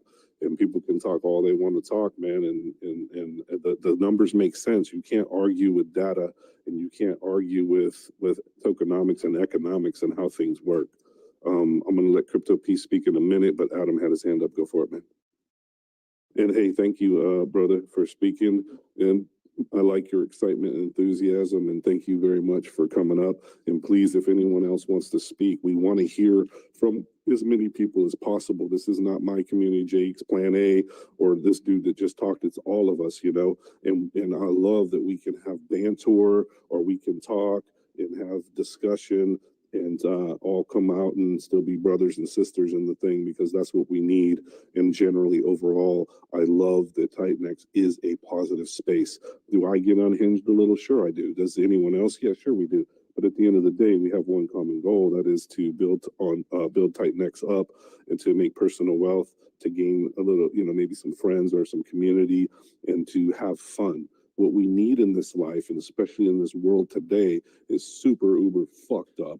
We need to have more fun. We need to be more happy. We need to, you know, have positive vibrations and positive energy and stuff like that. And it's hard in the way the world's gone with COVID and all this other shit that's going on. And it seems like a crazy world, you know, and it is a crazy world.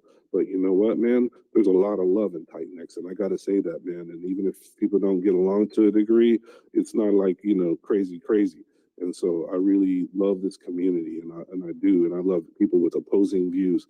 And we got to a degree, you know, unless it's absolutely toxic, but you know, opposing ideas. That, I mean, I'm an educated guy too. You know, I got a bachelor's of science degree in nursing. I was an ER nurse for a long time. Education, how does it get better? You challenge the system. You ask the hard questions.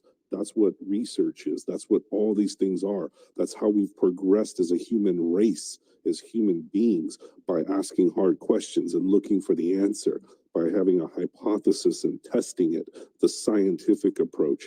You know, some of it's emotional. My instincts tell me don't go there, you know, and things like that. And there's a lot of great, highly evolved humans involved in this, man. And I mean, I say, oh, I've done this and that, but you know what? There's a lot of people that done this and that in here, man, and lots of love for them. And y'all are amazing human beings, and I'm honored and to be a part of this with you guys. And I'm excited about the future of TitanX. All right, and Adam, go for it. Oh no, I'm good. You just said everything I was about to say. Well, say it again. Say it again, because the key to learning is repetition. So say it again. No, I was just getting at when Mass came up and he was all excited about Dragon X. I think that is a net positive thing for people to be excited about new upcoming projects, looking to make a quick dollar on any other project. As long as it's safe, secure, and it burns Titan, it's fine by me. People can dip their toes in anything they want, have fun with it. At the end of the day, we're all here because of Titan, and go on. Yeah, and I mean, I get a little in my emotions. I was a nurse, man. I'm a dude. I'm a big guy. I was a rescue swimmer in the Coast Guard. I've done a lot of shit, but I get in my feelings a little bit. You know what I'm saying? I'm not perfect, y'all.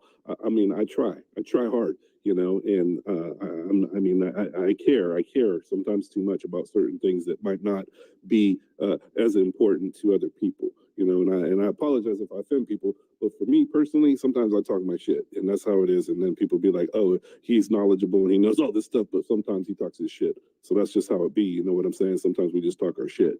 And so, you know, if it's something really serious, I'm gonna put warning, flashing lights. Somebody's gonna steal your money, bro. You know. Otherwise, I'll talk my shit, and it's just me talking my shit. So, can somebody? Please ask to speak. I got Crypto P, then KC, and we'll go like that. I really want to hear a couple more people. Please raise your hand. We have over 100 people in here. At one point, it was 145 people in here. Give yourself a hand. You guys are interested, and it's amazing. Amazing times are ahead for us, y'all, and we're gonna do it as closely as a family as we can, and we're gonna take it to the top. And everybody who's in here, who's invested, if you bought and you buy and you're mining, I mean, I'm not guaranteeing, but I've been doing this for a minute. I've been pretty successful. We're going to go to the top together. And I'm excited to see all y'all at the top, you know, and rising when this thing gets going. So Crypto P and then Casey. And please ask to speak. I want to hear from a couple more people, especially people who've been here for a minute. Hey, thanks, Richie. I just have a question around Dragon X since we're actually talking about that. And how are they like funding their basically liquidity initially? Are they like buying off market, or are we supposed to basically exchange TitanX for Dragon X? If somebody has read the white paper or know that in detail, I'm just like curious how that works. Adam, you got that? Or if not, Mike D can ask them in his interview tomorrow. But if anybody, Penny, anybody who's up here, raise your hand if you have an answer to that. I don't know. I have not looked that far into it. I'm gonna be honest with you. OP cost, does somebody else have that information? I don't know. I'm definitely going to ask that question tomorrow. I'm not 100% sure how they're going to work this out. I mean, we do know how TitanX, how they bootstrapped the initial liquidity pool. And that was, if I remember correctly, but if anybody can verify this as well. But initially, the first miners who, the first ETH from the first miners which were created, I think once it had reached around 8 ETH or so, if I'm not mistaken. So that was taken to create the initial liquidity pool. And the 100 million TitanX was minted. So there was a function for one-time mint on the TitanX, and then the 8 ETH, which came from starting the miners, that created the initial liquidity pool. And that is essentially locked liquidity pool. Because the buy and burn contract owns the NFT for that. And the reason why the buy and burn contract owns that is because then we can at least collect those fees. And once we collect those fees, we can just burn them basically. So I don't know exactly how Dragon X will implement this, but sure, tomorrow is the interview day and I can directly ask, because I can literally just tell you how TitanX did it and maybe how they're gonna do it. Perfect. Does that answer your question, bro? Yeah, now I'll look forward to this stream. And I also have a couple other questions. I was actually just reading the white paper right now, and it says, looks like majority of the, I guess, payout is coming from, or no, if not all of the payout is coming from the ETH, which is in TitanX. So my question is, in the white paper, it says, I guess 44% of that would be distributed into a protocol where portion of that will be used to buy TitanX off market. So I'm just wondering, like, do you guys know what percent of that 44% will be utilized to buy TitanX off the market? Because like my main concern, I guess, around that is, first, like, like what do you guys thoughts about basically Dragon X kind of, and I think somebody mentioned this, diluting the share pool. So basically they're set to launch, I believe, in 16th or 17th before the 28-day payout. So most likely, that payout is going to be even smaller due to the fact that they're going to dilute it, and there's a bunch of people actually diluting that. Eventually, everything will get diluted, but I'm just curious about you guys' thoughts around that as well. Basically, having a centralized well where potentially, and Rudy made this point as well, he doesn't like any protocol that owns 2% or more of an actual share. So wouldn't they actually own more of TitanX? And I know they staked it, but essentially they're not burning it. It's staked for 35 days, so longer duration, which is like 10 years. I mean, can they just unstake and basically dump in the market, as well as like you can unstake 50% of the lend. So essentially, once the 50% hit, they could just unstake and dump. So I have a lot of questions around Dragon X. I'm also, I love the tokenomics from the standpoint of like what they're trying to do, but as a potential investors, I do have a lot of questions around that. Yeah, and that's my concern right there, what you're talking about right now. So that what you have is a valid concern. you know, I would like to see the contract and who controls the ability with that, and just look at if there's admin keys or a function that can be called to access that, because there's also going to be encapsulated stakes that you can burn in the future, and you can also sell them. I think with this marketplace that's going on, which seems like a pretty cool thing, it's got some loans and different stuff. And so me and my wife were looking at the contract. I made a tweet that said, what's going on here? And you can hear we were talking about ownership of things and stakes, and they can be transferred. Ownership can be transferred and things like that. It's written into the TitanX contract. So my concern would be, you know, like you said, what if Eric just, who has the keys to the thing? And can they just you know, take it and transfer ownership and sell it, that massive stake? So there is a lot of questions. There's a lot of moving parts to DragonX, and that's one of the issues that I had regarding that they're, you know, blocking people on Twitter. There's not a lot of discussion. They're controlling their Telegram where discussion can occur. They're saying their heads down doing code and all this shit, but yet they're very active on the space they choose to be on, which is Telegram, where they can block people, mute people, and do things like that.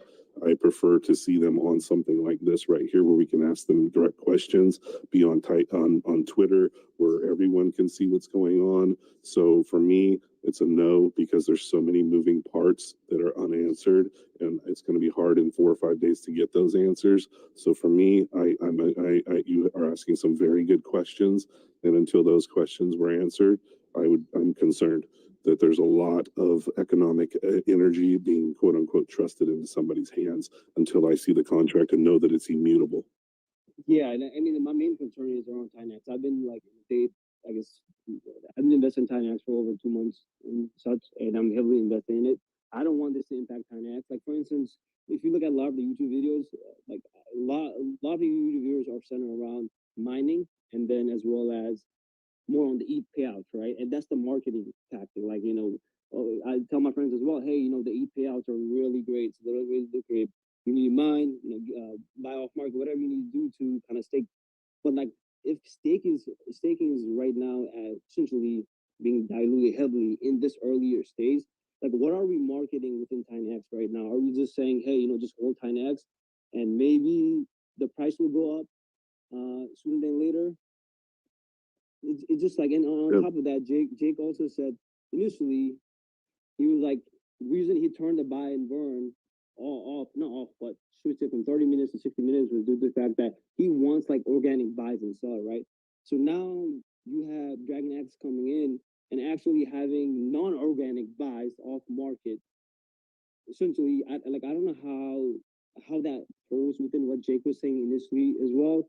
And then if you have, you know, a protocol that's buying, and if you know exactly what time it's buying, can't you just scalp it as well? Like, you know, people will just wait when they buy and just sell off at that time.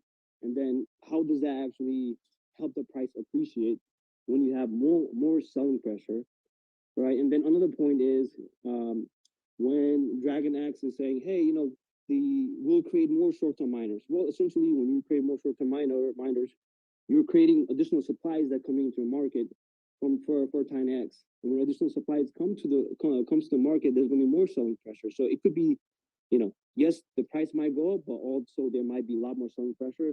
At the end of the day, it just might net out, and then essentially just, you know, benefiting DragonX itself. So like, I don't know how beneficial it is to the TitanX specifically, and I just have a lot of questions around, you know, around that. So.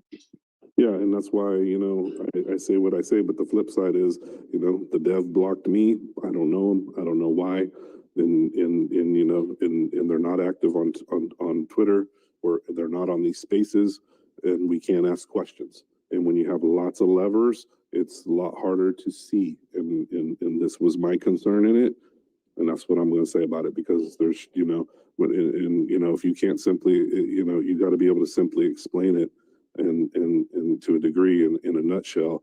And there's a lot of levers, and I think you're smart to ask questions, and I think everybody needs to have those questions, and the liability questions need to be answered, because when people push forward a narrative that's beneficial answers, but the liability, because everything is a budgeting, and it's liabilities and expenditures and benefits too, right? What's coming in, what's going out.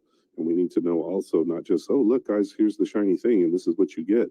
Well, what about this though? How does that get there? And you're asking the great questions, bro. And this is what everybody needs to do because we're all adults, you know. Where's the liquidity coming from? If you don't know where the yield's coming from, you are the yield. It's very simple. But when you get complicated, you know, and then you're unaccessible, you're blocking, and he's unblocked Mo, but I mean, you're blocking leaders in the community. I have a lot of concern, you know, but, you know, that's me. That's what it is. You're asking the questions. Y'all ask the questions. If you have questions, send them to Mike D. He's going to talk to the guy tomorrow. And Mike, go ahead, and then Adam. Yeah, so obviously, like one thing I would definitely want to mention is like I am also a developer, and yeah, what you sometimes get as well is like, especially when you have a really close deadline where there's a lot of people jumping on you, try to finish the project per se. Well, there's just a lot of pressure for sure, and it's you need to deliver stuff which is you have to deliver stuff whereby things have to work, because back in the days I used to work as a firmware engineer, and I was literally just writing software for satellites, let's say, and one of the things there is like there's so much testing you have to do, because once that hardware is literally hardware, once that is out, is in space. Like you cannot recall it or anything. Like at least with a car or something physical in some sense, you can recall it, let's say, if push comes to shove. But with Solidity is like people lose money, right? So you have there's enough pressure for you basically to create something which is high quality and there's no vulnerabilities. So I can just from that perspective, I could say, well, maybe the guys are trying to deliver something very hard in a very short time, and they're just very much under pressure. I mean, that's what I could just say on the, let's say, probably on the human level. But nevertheless, the questions you've asked are legitimate, and I'm gonna try to gather all the information I got from you guys and ask the guy tomorrow. So I think tomorrow is gonna be a great stream. We're gonna go through everything, and we're gonna address all the other stuff as well. And I think he's also going on Tuesday on another on Coach. What's his name again? Yeah, the Coach Kindness. I think that's him. He's gonna be on it as well, and probably some of the questions I missed because I'm biased in my ways. I see the world in certain ways, and that's the question I'm gonna be asking. And potentially Coach Kindness, he sees the world differently than me, and probably he asks a bit more different other questions. So I would say that's something I would say for now. Mike, you brought a good point. Sorry not to speak of everyone that's raised their hand, but regarding testing as well as from a developer standpoint, there's just kind of hammering things down. My question is, why rush? Like, why are we rushing when the protocol is only 73 days old? Why not like actually test their product out, go to Sandbox, make sure everything is good? And I'm sure they will do that. Are they rushing to just basically capture the payouts? I mean, one of the things. I don't know exactly what the right answer for that is, but I could definitely ask that tomorrow. But one thing for sure is, if maybe the team is just now focused on delivering the project right now, they don't have much time to spend probably on Twitter. But all these things are like, I don't know. This is like, I mean, this is just my perception now. It's like they need to deliver this something. They don't have anybody to be going on Twitter all the time and answering questions. And maybe that's that. I don't know. Maybe that's the question. Maybe that's the answer. But probably tomorrow we have a better picture from that. I think we need to look at it a little bit closer. Forgive me. I get it. There are some unanswered questions. That's cool. Have those unanswered questions. But if you look back, a lot of projects are like this. Are starting like this, and of course those are concerning questions.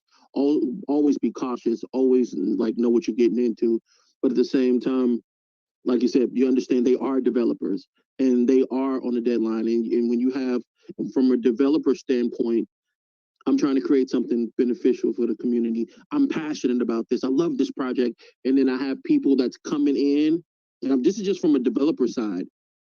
I'm gonna come in and I have people, what is this? What is this? Why is this? Let me finish the project. I will answer your questions. Let me finish the project. And of course, I got several people.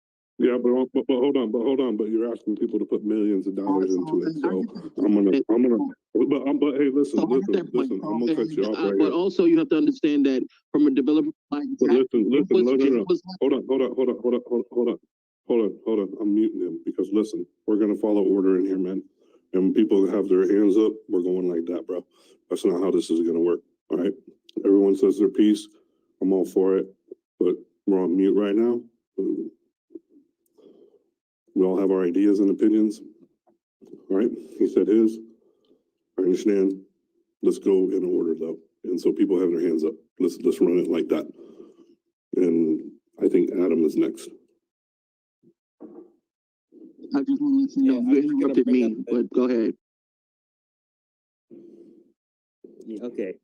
I'm just going to bring up a tweet that Weaponhead just tweeted out. And just remember all these new shiny protocols that are coming out. Remember your security.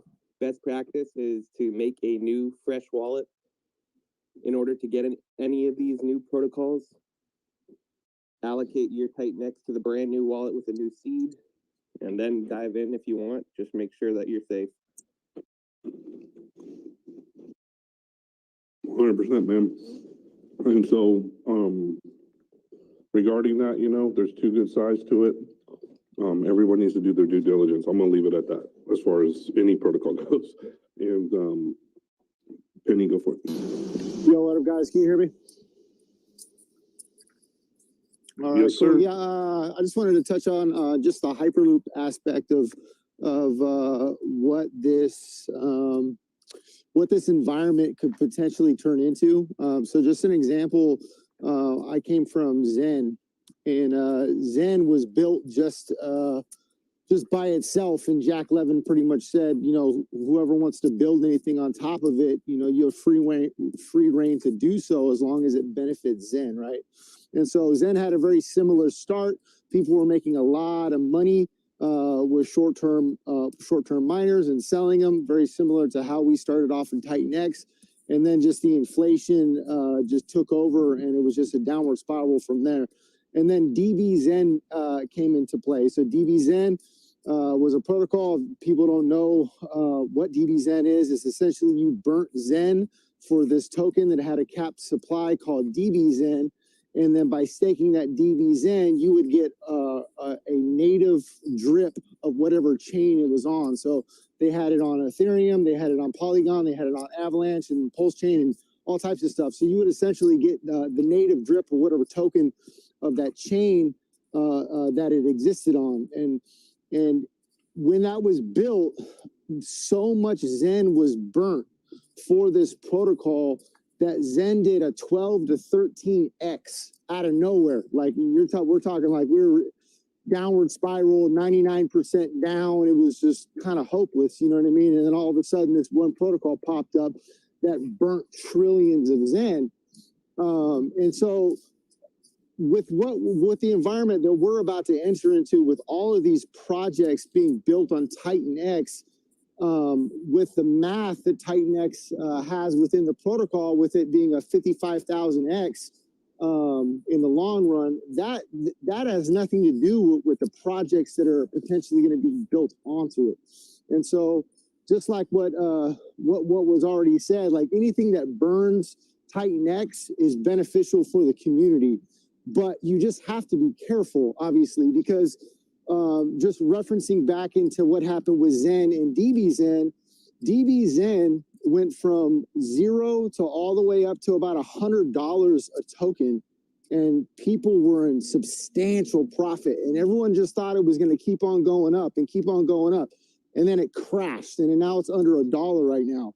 So if you do participate in these projects, just make sure you de-risk yourself, you take profits, and then understand that these projects are meant to solely to prop up the TitanX ecosystem at the end of the day by burning its supply. I mean, yeah, they might develop their own utility and their own ecosystems by themselves, but they're incredibly high risk. You know what I mean? And we obviously always have to look at liquidity. Why most projects failed in the Zen ecosystem so far, at least, is because the liquidity was non-existent in most of these projects. So I'm probably not saying anything that other people don't already know. I mean, obviously, the liquidity aspects of these projects is crucial, but obviously, just everyone vet it out, be careful, and I'm excited for what this shit's going. And that's all I got to say. Awesome, man. Thanks. Good feedback and good reminder. And, you know, and just, I want everything to be balanced, you guys, man. Do your homework on it. I can't give my opinion because I don't want to do that too much, man. And let's be balanced. Let people give the pros and cons. Like one dude talked about the project. Yeah, it's great. The other dude's like, I got a lot of questions. This is how it is, man. I mean, and think about finding TitanX, guys. How many projects have you been in and it's like, oh, that didn't go like planned or whatever it might be. And so you had to find TitanX. Now you're looking at 15 protocols on top of TitanX. Are they all going to do jam things because they're on TitanX? No. I mean, are some of them? Yes. I can't say, guys, and I'm just going to tell you, and I don't like to tell my strategy. I'm not going to mess with it, probably any of them, but and maybe Hyper or something. But that's just me, man. And I don't want to say what I do and things like that. Please give your opinion. Let's get the pros and cons out here. Let's get people thinking. That's what matters, you know. What's the pros and cons? Let's get people thinking. And I love what Penny's saying, and I say it, you know, hey, this is what happened to me in Matic. This is what happened to me in Hex. This is what happened to me early Bitcoin adoption. You know, experience matters, right, guys? Results matter. And we're in this together, and just, hey, man, give your opinions on it, you know, and stuff like that. The only thing on this space, we have to follow decorum, and people got to raise their hands. We can't just chime too much. I do it sometimes. We all do it. But there's a lot of people wanting to speak. We got 150, 130 people in here. Let's have some type of order in the thing. So raise your hand if you want to talk. Come up and talk. I'm encouraging you to do so. We just got to follow a little bit of order, and it's going to be a debate, man. And this is like the public square of debate. And, you know, just be safe and do, you know, be safe out there, man. There's a lot of stuff going on out there, and but I'm excited about it and what's happening. And so KC was the next guy up here, I think, and maybe Blockhead, and then Helios. And please continue to come up, guys, and speak what you have to say, because we're not the authority. We're just people that are giving a platform for other people to speak. We're not the authority on it per se. Everyone matters. There's things I don't think about. Please give your 2 cents or your side of the thing, and whatever you think. Questions are great, and let's go for it. So how did I say? Casey first. Hey everyone, can everyone hear me? Yes, sir. Okay. So with DragonX, just wanted to talk a little bit about it because I just came out of their Telegram maybe about an hour ago, and Jake actually dropped a bomb. He kind of like he spilled a secret that he wasn't kind of supposed to say. And Eric was like, wait, you weren't supposed to say that. So he basically said that Hyper is going to actually potentially use the DragonX vault, which is what's going to be holding the TitanX that's locked away. So that's like, so you know that Jake is really looking at DragonX as something long-term. Like he's actually really going to be, so he's waiting until he sees that the DragonX, the code works fine and like there's no issues. And then I think he was supposed to drop that like nugget of information, but there was so much I guess you can say FUD in the chat in the Telegram, and people were getting like banned and stuff, and I think he kind of wanted to it was like he wanted to let that out because he was getting maybe a little frustrated with all this FUD around DragonX. And so I think that's really important for the community to know. Like if you watched Crypto Kindness's last interview with Jake, I think it was Friday, you can kind of tell from what Jake was saying that he was frustrated at like bad actors like whales who would sell out and take the economic energy away from the protocol, the TitanX. And so he's trying to find out ways to keep the economic energy within TitanX so that there's internal growth and that the price goes up. You know, like if all these whales keep selling and taking the energy away, it's like the price was never it's just gonna constantly fall down. So looks like DragonX is going to be the answer to keeping the economic energy within TitanX, because the way, I mean, I was on the fence with DragonX too, because there were some things I was concerned about when I first came into the Telegram. First of all, like, you know, when people were asking questions, it's like some of them don't get their questions answered. And Richie B, you kind of mentioned that about Telegrams, and that happens.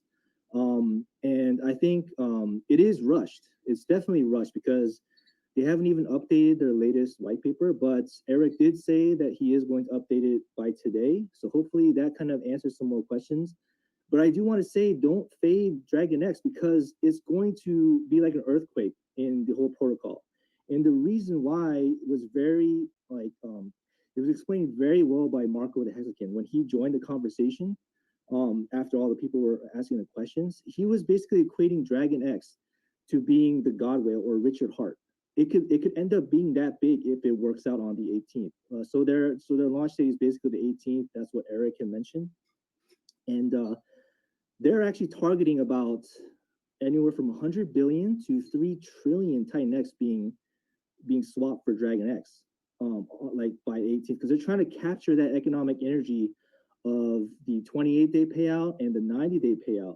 So if they are successful in capturing that energy, it's going to actually create another buy and burn. It's going to be buy and burn version 3, because what the DragonX is going to do is it's going to do a double burn. It's going to take 44 and a half. I think it was like half of the ETH payouts. So if on the 28th day, which is the 18th, when the 28-day payout is paid out, I think like it's going to launch on the 18th. So right before that payout, whatever gets swapped for DragonX on day 1 of the launch, they're going to immediately stake it right before the payout happens. So they're going to capture whatever amount they can of that payout, and they're going to take like half of that. They're going to buy TitanX and like and don't, I might be getting this a little wrong, so it should be probably answered more in the interviews this coming week. So Mike Dean and CryptoKindness is probably going to go over, and I implore everybody to attend those, because this is going to affect everyone's staking. Like if you've been involved in staking, it's definitely, if there's a God whale of staking, which DragonX is aiming to be, it's going to dilute you, and you have to strategize around that. But the thing is, if it dilutes you from your current stakes, you always have Shogun as an out, so you can get your economic energy that you invested. So yeah, your ETH payouts are going to dilute a little bit, but you're going to see a lot more God candles on the chart, which I think some of the reason why you see the price spiking is because I think people are realizing that liquid Titan is going to be so valuable. If you stake it, you can't take advantage of the absolute, price rocket that might happen soon when Dragon comes out. And I think you should consider that if you were planning to try to capture that energy of staking, like I bought some of the low, which I'm surprised. I typically never get the low, but I did get half my bag packed. But I don't know, I don't know if it's gonna go to 6 zeros. I was aiming for 6 zeros to buy the rest of my bag of TitanX. But after listening to how Marco the Hexagon was describing it in the Telegram chat, and how this is going to be buy and burn version 3 if it works out, and Jake is solidly behind it, because he's actually, if it works, he's going to plan to use Hyper to integrate with the DragonX vault. So you know that this is going to go somewhere for sure in the protocol, because Jake is pretty behind it. And I just want to kind of just make that point. Yeah, and it's great. I want to hear all sides of the thing from people, and thank you so much for sharing on it. The one thing I would say is, like you said, it's all hype, and this is what, not how hype, but you're saying all this stuff, and it's great and it's positive. But the one thing I hear that you said is what Jake is behind it. But what's Jake doing? He's waiting to make sure it works. That's what you said. And so everybody needs to do their own due diligence, brah. Because even this stuff about Jake being behind it, but he's doing what? Because he's smart. Make sure it works. Look at the code. So do your due diligence in the thing. And I think there's 2 sides to every coin. Crypto's highly volatile. It's a high risk. Don't put more in than you can lose. And there's 2 sides to every coin. And I really appreciate what you're saying. And I think we should give everything a chance until it proves itself to not be so. And the rushing can seem like it's a negative, but I do understand, like what Mike Dean's saying. They want to, if you're a play and a leverage on staking, you probably want to get it in before the 28, 90-day stake, right? So they are heads down and they are working, because if you wanted to get it and be a leverage play on staking, you probably want to get it on those. So they're trying to get it done in time. And so sometimes it can seem like, oh, they're not attentive, or they're doing some shady shit, but maybe they're just trying to get their shit done so they can get in there on the before the 90-day for sure. So everybody do your due diligence. Thank you, Casey. Yeah, thank you, Richie. Who's next? I can't keep up with this. Penny already talked. Helios, no, the other guy left. So yeah, so Helios is a project also building on TitanX. Please speak, and people can go if they need to go. And I know Plan A has a certain time frame, but this is very important stuff, and I will personally stay here as long as it takes for you guys to say what you have to say. So go ahead, Helios. Hey, what's up, everybody? Yeah, I just, wanted to point out that our primary goal really is to support the TitanX ecosystem, not just the TitanX coin itself, but other projects that build on top of it as well. And it is the whole, like, the DragonX, like, soaking up a bunch of the TitanX and taken away from everybody else's stake in the pool. I can see, why people are saying that's bad and others like it. And, it's just kind of, it is what it is, and the way I see it is, all these projects are layer 2s. And at a certain point, for you to participate in layer 1, you're going to have to be somewhat of a whale, to be, meaningful. I don't know though. Like there's still, DragonX taking all the TitanX, and as long as they're keeping that ETH in the ecosystem, it still helps the protocol. And like Jake's saying, anybody that's using it properly, locking up TitanX will be good for the price, which is keeps the miners profitable, which is what everybody needs to happen. So as long as the miners are mining, then that's fine. If DragonX owns 20% of the pool, if they're helping us keep the engine running, then that keeps all these other projects running on top of it, and round and around we go. Right, and as long as they can't transfer it somehow.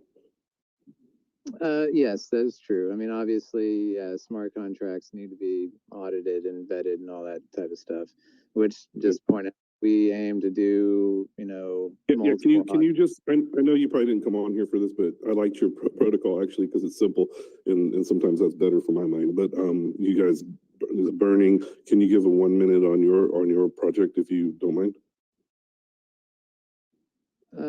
Yeah, there's not a whole lot that I'd like to really talk about just yet, but I mean, just we are going to be a mining protocol as well, and you will mine Helios with TitanX coins.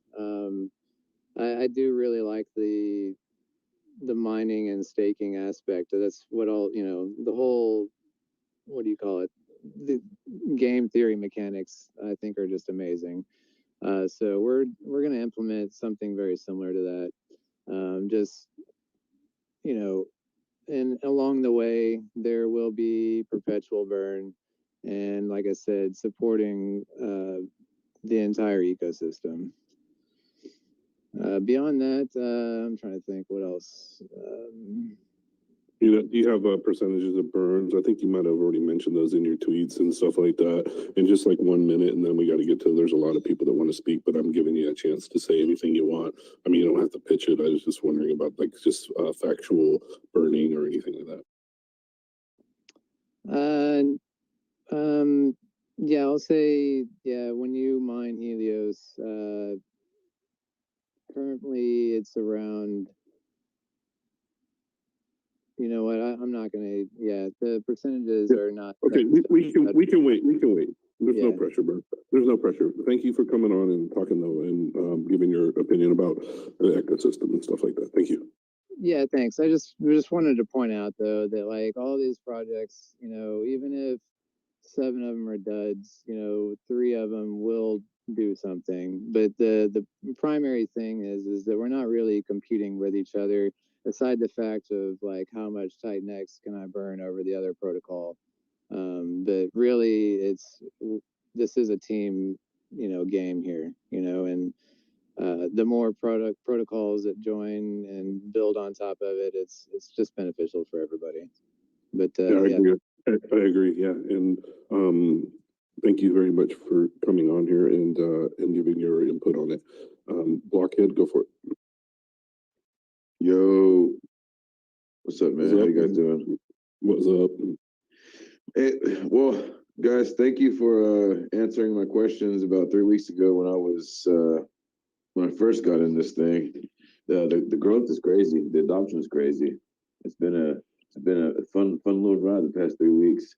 Can I ask some DragonX questions in here? Yeah, I mean we're not authorities on it, but Mike can probably help you out. You got anything to say, Mike? Go ahead.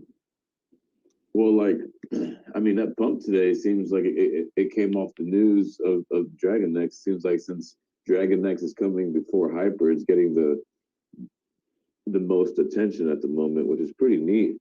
Now, I have a question. I know it's kind of silly, but what's the TitanX max supply?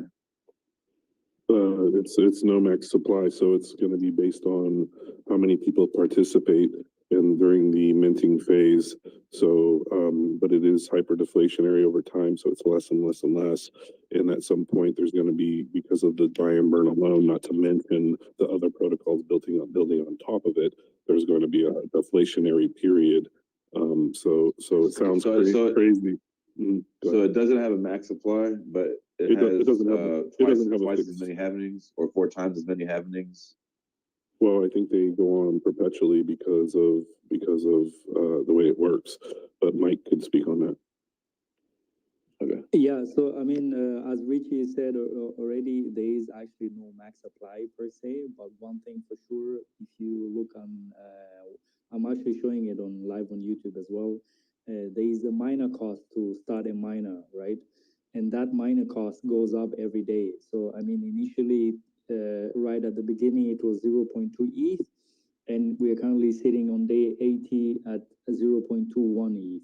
So, and that creeps up slowly. And yeah, the further we go, the more expensive it's going to get. So initially, so essentially what that means is your cost of producing one TitanX is getting harder and harder, let's say. That's essentially what that means. So obviously, at some point, it's going to be so expensive to produce that one TitanX so that essentially like people will just have to opt in to buy it off the market, obviously. So that's going to be the kind of the play at some point, which is going to happen. Yeah, the similarities to Bitcoin is crazy. Like this is crazy how early we are in this. Yeah, absolutely. All right, thank you so much for your question. Let's go because we got a lot of people. Okay, but yeah, do you have anything else, Plucker? Thanks, man. I appreciate you. And then the next one I think is Dust. Go for it. Yeah, hi everyone. It's nice to be here, and it's nice to see that we have a lot of people in the space today. I remember when we used to have like 50 people, 52, 40. Yeah. Today we really have a lot of people showed up today, which is nice. It shows that we are growing, and we are growing exponentially. And just about DragonX. So I watched their YouTube. It was last night. I haven't read their white paper, but based on what I saw, I think it's pretty neat. But I do understand, like everybody already pointed out, that it's kind of rushed. It's rushed. Basically, the way they want to get into the big pools. And for me, I think I don't have any problem with that. As long as they don't take money out of the system, that's okay. And based on what I watched too, it looks like it's gonna be very beneficial for TitanX, because if they own most, I would prefer contracts to own most of the stake, staking pool, because they're not gonna unstake it and dump it to the market. Because because human beings will, when their stake matures, they might dump into the market, but this one is not gonna dump it. So we should give them a listening ear. Pretty much, you guys said they banned some people before, which is, I didn't hear that before, but that's, they will learn from that that's not the way it goes. I guess they're gonna learn it every day. We grow to learn, and but personally, not much to say other than I love the DragonX. They're gonna retain a lot of value for this ecosystem. The value is gonna remain in TitanX or in the same ecosystem, so it's not really gonna go anywhere that much. So as long as we don't take money from anywhere out. So that's all I have to say. But if you're participating in anything, you participate with the money you're willing to lose, just like Rich B said. All of these are all, crypto itself, stock market, all of them, it's gambling. So if you're here already, you know how it goes. Sometimes you gamble, you make a lot of money.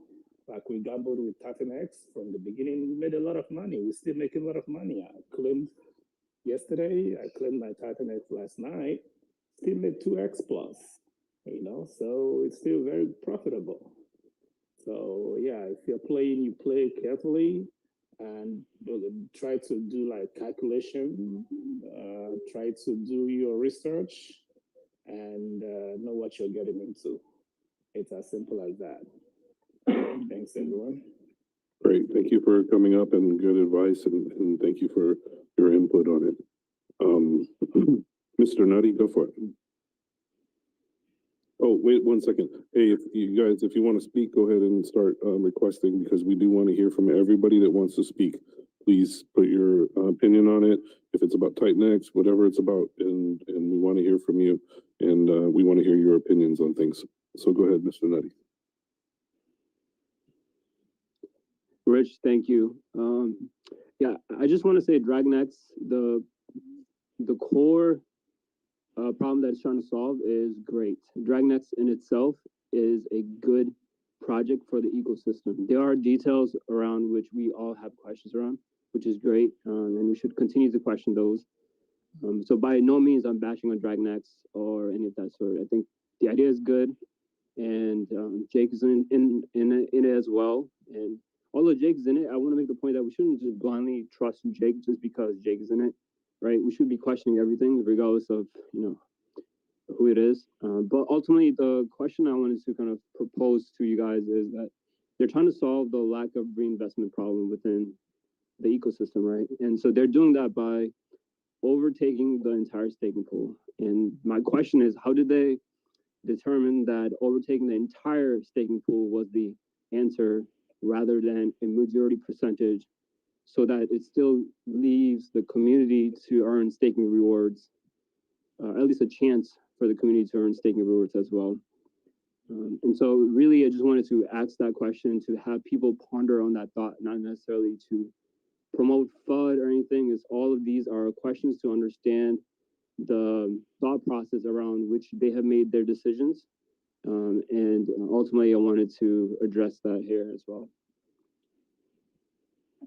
Great. I appreciate that feedback. And like I said, do your due diligence. And I think we should give everything a chance until it proves that it shouldn't be given a chance, because we're here for the same goals. And everyone's saying one consistent thing is we want to see TitanX burnt, and we want to see things built on this ecosystem at 80 days. And we got all these people. There's another idea, and I like to see both sides of the coin. Man, wow. How crazy is that, man? How fortunate are we that there's going to be 15 people that are desiring to build on TitanX? I mean, I've been, there's other projects, they can't get 50 people in their Telegram, and there's like 9,000 people in there. It's been 80 days, man. We're super in a great position, and it's really cool to see all this interest in TitanX, and it's wild, y'all. It's wild. And I told you, man, I told you guys, I mean, I'm not saying I know everything, but I'm telling you, go read my tweets, man. I told you all there's storms coming, and this shit's gonna get real. And I told you on January 20th, did I not say that? And it's like, you gotta look at these different charts, this Dune and all that, and you start looking. And I messed with it with Hex, and that's how I made so much money in Hex. And I told this, and I said I'd never say it again, but I'll say it one more time, and I'll probably never say it again. But I made all my money but I never locked up my money on Hex. I never staked Hex for one day, and that's what I'm going to tell you.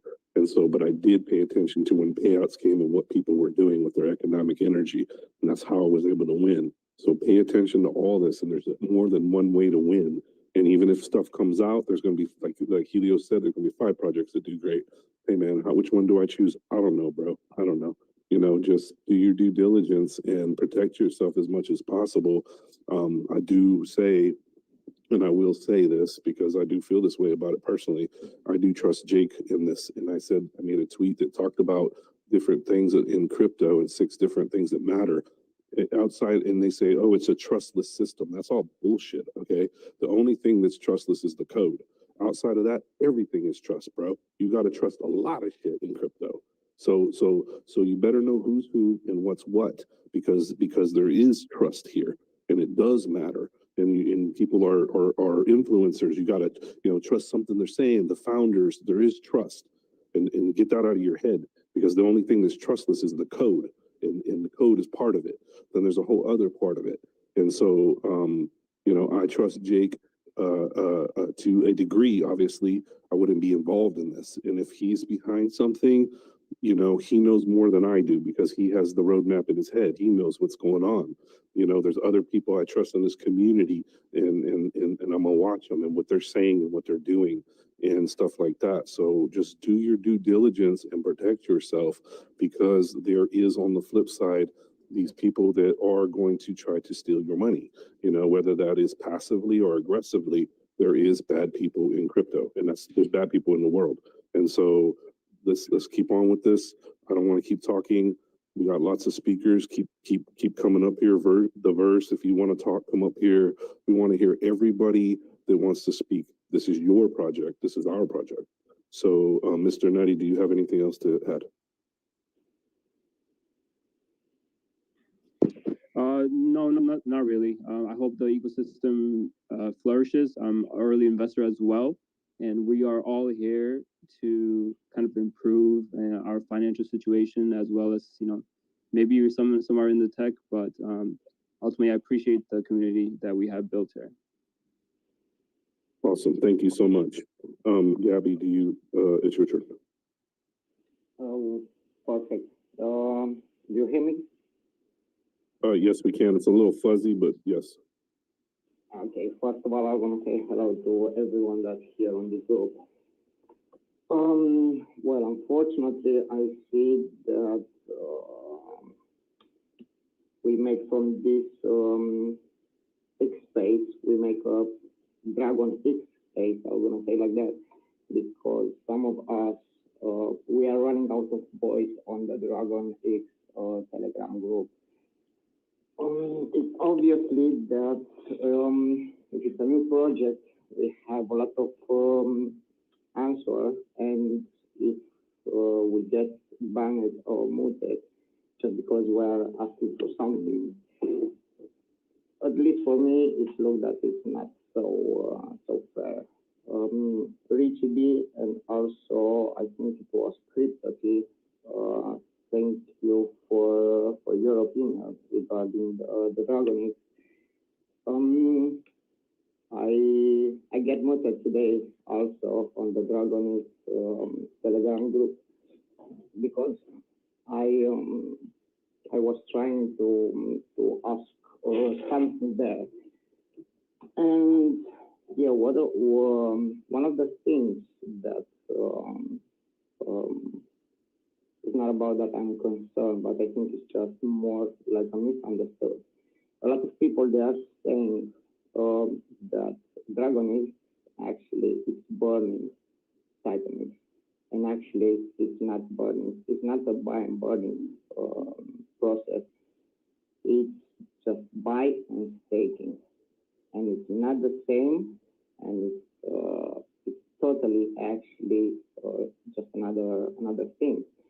Because if they have benefits on every payment cycle from those from that staking, then at least for me, it's not looking like a buy and burn protocol. I'm not sure if they are doing this for marketing, and I'm not sure if it was just a mistake, but it doesn't look like a mistake because they keep repeating the same thing. And the other thing that I was saw it on the white paper, and I think Crypto T actually site, they say 44.5% of the Ethereum is sent to a locket contract that use a portion of the balance to buy and burn Dragonix whenever call it. Why do they put a portion? What a portion means? It's 1%, 5% is what is. I think it's this is all that I have to say for the moment.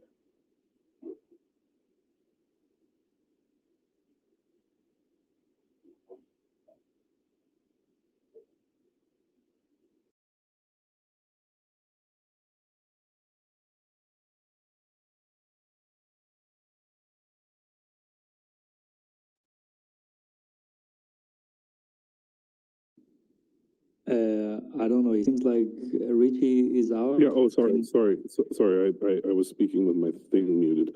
So what he's saying is he has some concerns, and so this is good.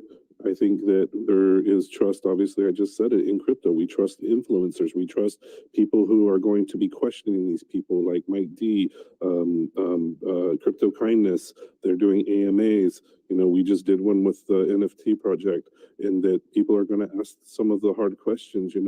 Because we don't always have the opportunity to ask it. So hopefully a lot of the questions have been brought up here that are some concerns of this project. There'll be other projects people will have concerns, and for some reason I don't know why they're blocked people, mute people in their Telegram. I don't know what's going on.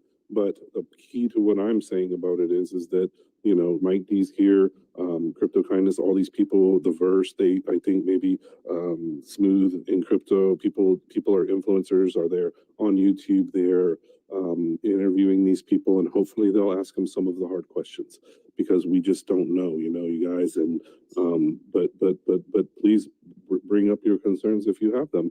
And it's just and I say it over and over. Two things I always say to myself, and the key to learning is repetition. Keep the main thing the main thing. Keep the main thing the main thing, and stuff like that. Because there's a lot of things going on and a lot of moving parts, and just do your due diligence. Adam, you had your hand up. Oh, must have just been messing around as I was cutting with my dog. I got nothing to say other than I think I might step down to let a few more speakers up. Appreciate everything you guys do. I'll be listening from the sidelines.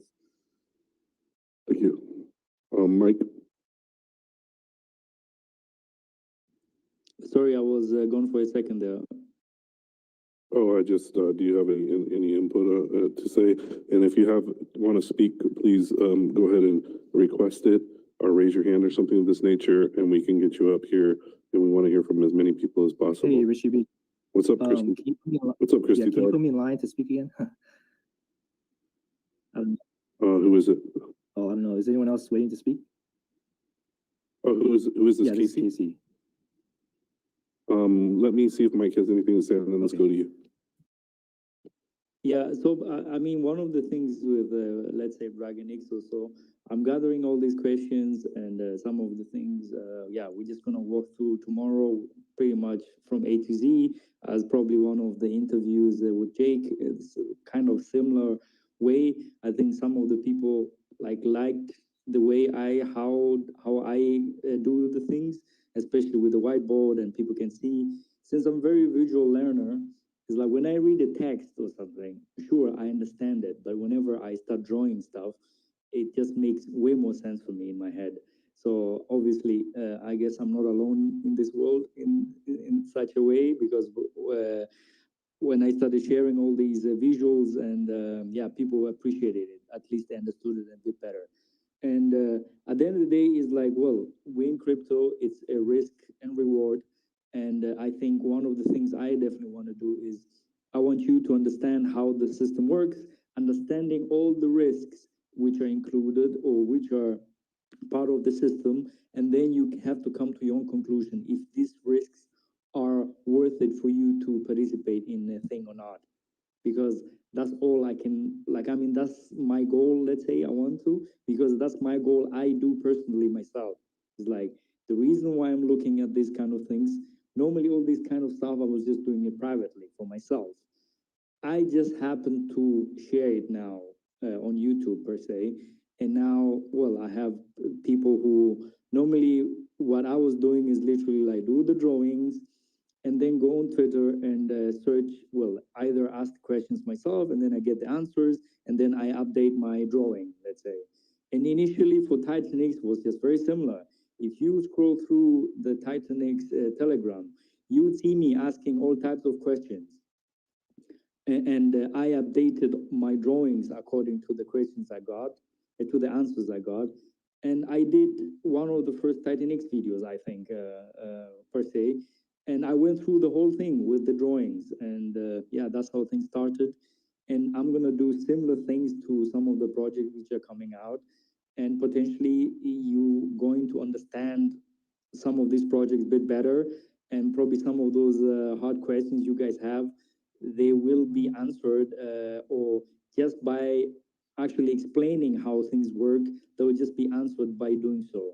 So hopefully that's going to happen tomorrow. And yeah, see you tomorrow then if that's the case. But that's it for me now. Okay, perfect. Casey, go. Hey, yeah, I just want to say thank you to I think it was Mr. Nutty and Gabby, because they were very active in asking the right questions in the DragonX Telegram. And I also remember that I asked a couple questions about the white paper early on, but you know, they didn't really get answers, so I kind of just brushed it off. But I know Gabby and Mr. Nutty were very persistent in their asking the questions, and we need people like that in our community to just be persistent, because you know, like this protocol can potentially affect like everybody, like especially the stakers. Like I'm a staker, and that's why I was on the fence with this protocol in the beginning. Like I have 6 billion staked, and I was planning to like stake another like 30-40 billion by the 20 and the 90-day payouts. But you should keep your eye on what DragonX does if they go live on the 18th, because if you like if you just see like how many people are aping into on the 18th into DragonX, that's going to affect your staking payout. So right before the staking payout is out on the 28th day, which is the 18th, like you need to keep your eye on like how much they raised or how many people swap their TitanX to DragonX, because that's going to dilute whatever payout that you had planned for the 28th day payout. That's why it's so important that you keep active and you go on Twitter, because you see the price right now. I think the rise in the price is because of the news about DragonX and potentially what it can do. Like, I'm not saying that, you know, this is not financial advice, anything that I'm saying. I'm just saying that I'm like kind of more off the fence now. I'm kind of more leaning towards putting some towards DragonX, because part of the white paper. So you also have to wait. You also have to consider that the updated white paper is not out, like I mentioned before. So if that's not out by the 18th, or that their second audit is not done by the 17th, because they had said, Eric had said that the January 17th, their second audit should be done. But you know how with audits, like they might not be done by then. And if they miss that 28-day and 90-day payouts, like they're really gonna be kind of set back a lot to have that snowball effect to build up enough TitanX to make a splash in, like, you know, the staking side. So, but it's always imperative that you understand what's going on with all these new protocols coming on, because it will affect you ultimately. Like this is going to bring in another whale on the staking side. So you have to be, but it's going to be a staker that's going to keep the economic energy inside. And there are still a lot of questions. So it's so important that you go to Mike Dean's interview tomorrow and also Crypto Kindnesses and watch for that white paper, the updated one.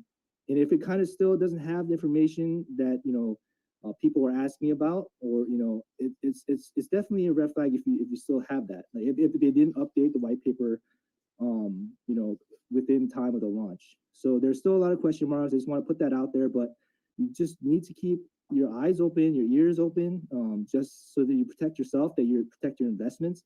Like my strategy definitely changed with the staking side because of what I'm reading, what DragonX could potentially do. So on the 18th, on the launch day, when they launch, keep an eye out on how much people go into it. If you see a bunch of whales start aping in, that's going to have to change your strategy on whether you stake later that day on the 28-day cycle. It's going to affect your numbers. It's going to affect how much money goes into your pocket. So it should be on your radar. So that's kind of what I wanted to say. Very good. Smart, smart advice. Yeah, it's just hard because we sit up here and we're doing this and trying to stay balanced. You hear me? I'll go back and forth on it. I don't know, you guys. I don't know. It's a lot, bro. It's a lot, man. I'm a simple guy in some ways, I think, but I'm also simple-minded, and I just like to buy shit and hold it. That's me. But there's all kind of methods, but we're all in different financial situations, and so that's why I said earlier, you can't tell somebody I'll do it like this, bro. Like, you know what I mean? I'll just buy 288 miners and forget about the shit. But that's how I roll. And so everybody's in a different financial situation, trying to come up, trying to do what they're doing, and stuff like that. So just all devil's advocate, play all the sides. And it's a lot to sit up here and try to like guide all this because I, don't know, but all I can say is at the end of the day, what Mike said, and what this guy's saying right here, KC, there's lots of questions. If you're comfortable and your questions are answered and you're good to go, then you're good to go, bro. And you do your thing, definitely. I would say so a general rule is obviously I wouldn't put all my money into one protocol built on top of a token. So, I mean, just me. So, but can you mess around with 10%, 20, whatever you're comfortable with? Sure, man. People told me I was an idiot to stop being a registered nurse and become a tattoo artist. They were like, you're an idiot. Like what, like you that's foolish. You got a degree, you got a bachelor's of science degree in nursing. You're an ER trauma nurse. You're on top of the scale. You're making all this money, and you're going to quit and go become a tattoo artist. Like, and you never tattooed before. Like, yeah, I'm gonna go to this school over here in Miami and pay them, and they're gonna teach me to tattoo. And I took a wild risk. My ex-wife said that I was an idiot to buy Bitcoin at $200. So, nobody can tell you what to do. I did those things, and now I own my own tattoo studio, doing world-class tattooing. I've gotten to a place with that crypto that I bought, which propelled me into to Ethereum, which propelled me into Hex, which propelled me into Matic, which propelled me into ICP, which propelled me into TitanX. And along the way, I took my money out, and I own 2 homes now. Like, in Florida and Texas, we're about to buy one in Alaska. We lived in our truck. You guys know my story, and I did it my way, and guess what? There was a lot of people who told me I was fucking stupid for doing it. And you know what? In the end, I wasn't, and I did it my way. But I did my homework. I did what I felt comfortable with. I don't have to work anymore. I do my tattooing because I love it. I work, I make $200 an hour to tattoo, and I don't even need the money. And that's how things are when you start making it. They just kind of fall to you, and that's the law of attraction. So beyond all this crypto shit, remember one thing, man. You need to love yourself. And I'm not trying to get in some woke shit, but I'm telling you, man, you better love yourself. You better meditate. You better touch grass. You better stay grounded. If you want to make it, because making it isn't about crypto, and it's not about money.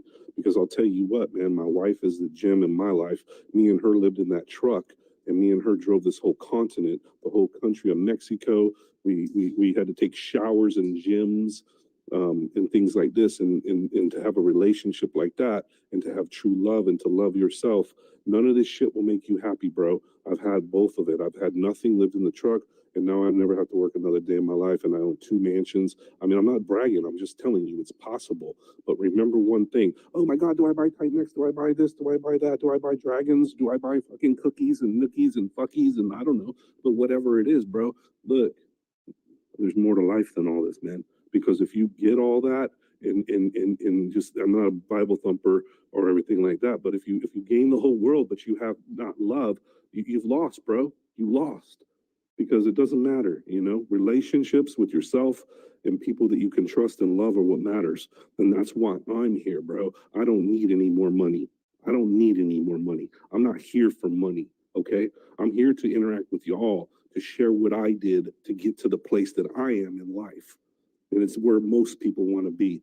And I'm forever humble and grateful that I have that great love in my life for myself. And I found someone who loves me as my friend. And everyone would trade it all for that kind of love. And so remember to stay grounded, because money will not make you happy if you're not happy already. It brings about convenience. Yes, I have not gone to a store in I don't know how long. I go on DoorDash, I go on all these other things. People go to Costco for me. People clean my house. People mow my yard. Okay, but it doesn't matter, bro. If none of it matters, if you're not, you know, grounded and have this joy and happiness within yourself. None of that stuff made me happy. I was happy driving around in a truck with my wife, living in a goddamn truck tent in the middle of nowhere. And I found that happiness first there. And I don't mean to preach to people, but I'm telling you guys, you know, oh, is it TitanX? Is it this or that? Listen, man, breathe, bro, breathe, okay? And self-evaluate and come back down to that level of that self-love, self-care. Self-love is found in self-care. If I love people, what do? I take care of them. If you love yourself, you take care of yourself. I get in my bath, I read my book, I give myself treats, I buy myself things, I take care of myself. And you got to take care of yourself, man. And that's my preach on it, because I want people to not just be successful in crypto, I want you to be successful in life. With that, Mike. Yeah, thanks, Richie, for that. You were talking earlier about taking care of yourself. I want to hit the gym very soon. So how long are we on this now? I think we can wrap it, because I don't see anyone else that wants to speak. That's my closing remarks. Plan A, go for it. Sorry, nothing else to add. It's been a great session, and the attendance has been excellent. So yeah, nothing else to add. And well, thanks very much, Richie and Mike. But yeah, I'll hand it over to you. Yeah, and so Plan A, I hope you get better. And thank you so much for starting this. And you were a pioneer. You started this before, you know, anything ever even took off like this. And I'm grateful to you, and thank you for starting this spaces. I'm not going to say much more. You guys heard what I have to say. Much love to every one of y'all. Let's get that crypto. Let's get that money. And let's follow each other. I need to follow more people, but I try to keep it at 144, because one's my number, 44 is my wife's. But anyhow, much love to everybody. And Mike D, go ahead and wrap it up. And then if you got something to say, Plan A, and thank you, everybody. All right, thank you, Richie, and thanks, Plan A. So probably I just have three things here written down. I wanted to say. So first of all, I'm really sorry. Like the DMs are getting a bit out of hand. So I'm trying to keep up with the DMs. So sorry if I cannot answer to everybody. And for sure, like I cannot jump with everybody on a call or something. Like really, man, the time is just, it's crazy. Like I'm trying to, like trying to figure this out, how I'm gonna handle it. So sorry for that, but yeah, I'm trying my best to keep up with all the DMs. And then second, thank you very much everyone listening here, and obviously also on YouTube. And yeah, thank you for, well, I saw you guys have liked the stream on YouTube. This is great. So spank that YouTube algorithm. Thanks for that. And number three, guys, if you're listening here on Twitter, please go to Plan A Twitter and click a follow, and go to Richie's Twitter and click a follow. So that's it for me. Thank you very much. All right, love y'all. And go ahead, Plan A, you got something, and then otherwise close it down. Great, thank you. Thanks, Richie, thanks, Mike, again, and thanks everyone for your attendance. Have a great week ahead. God bless.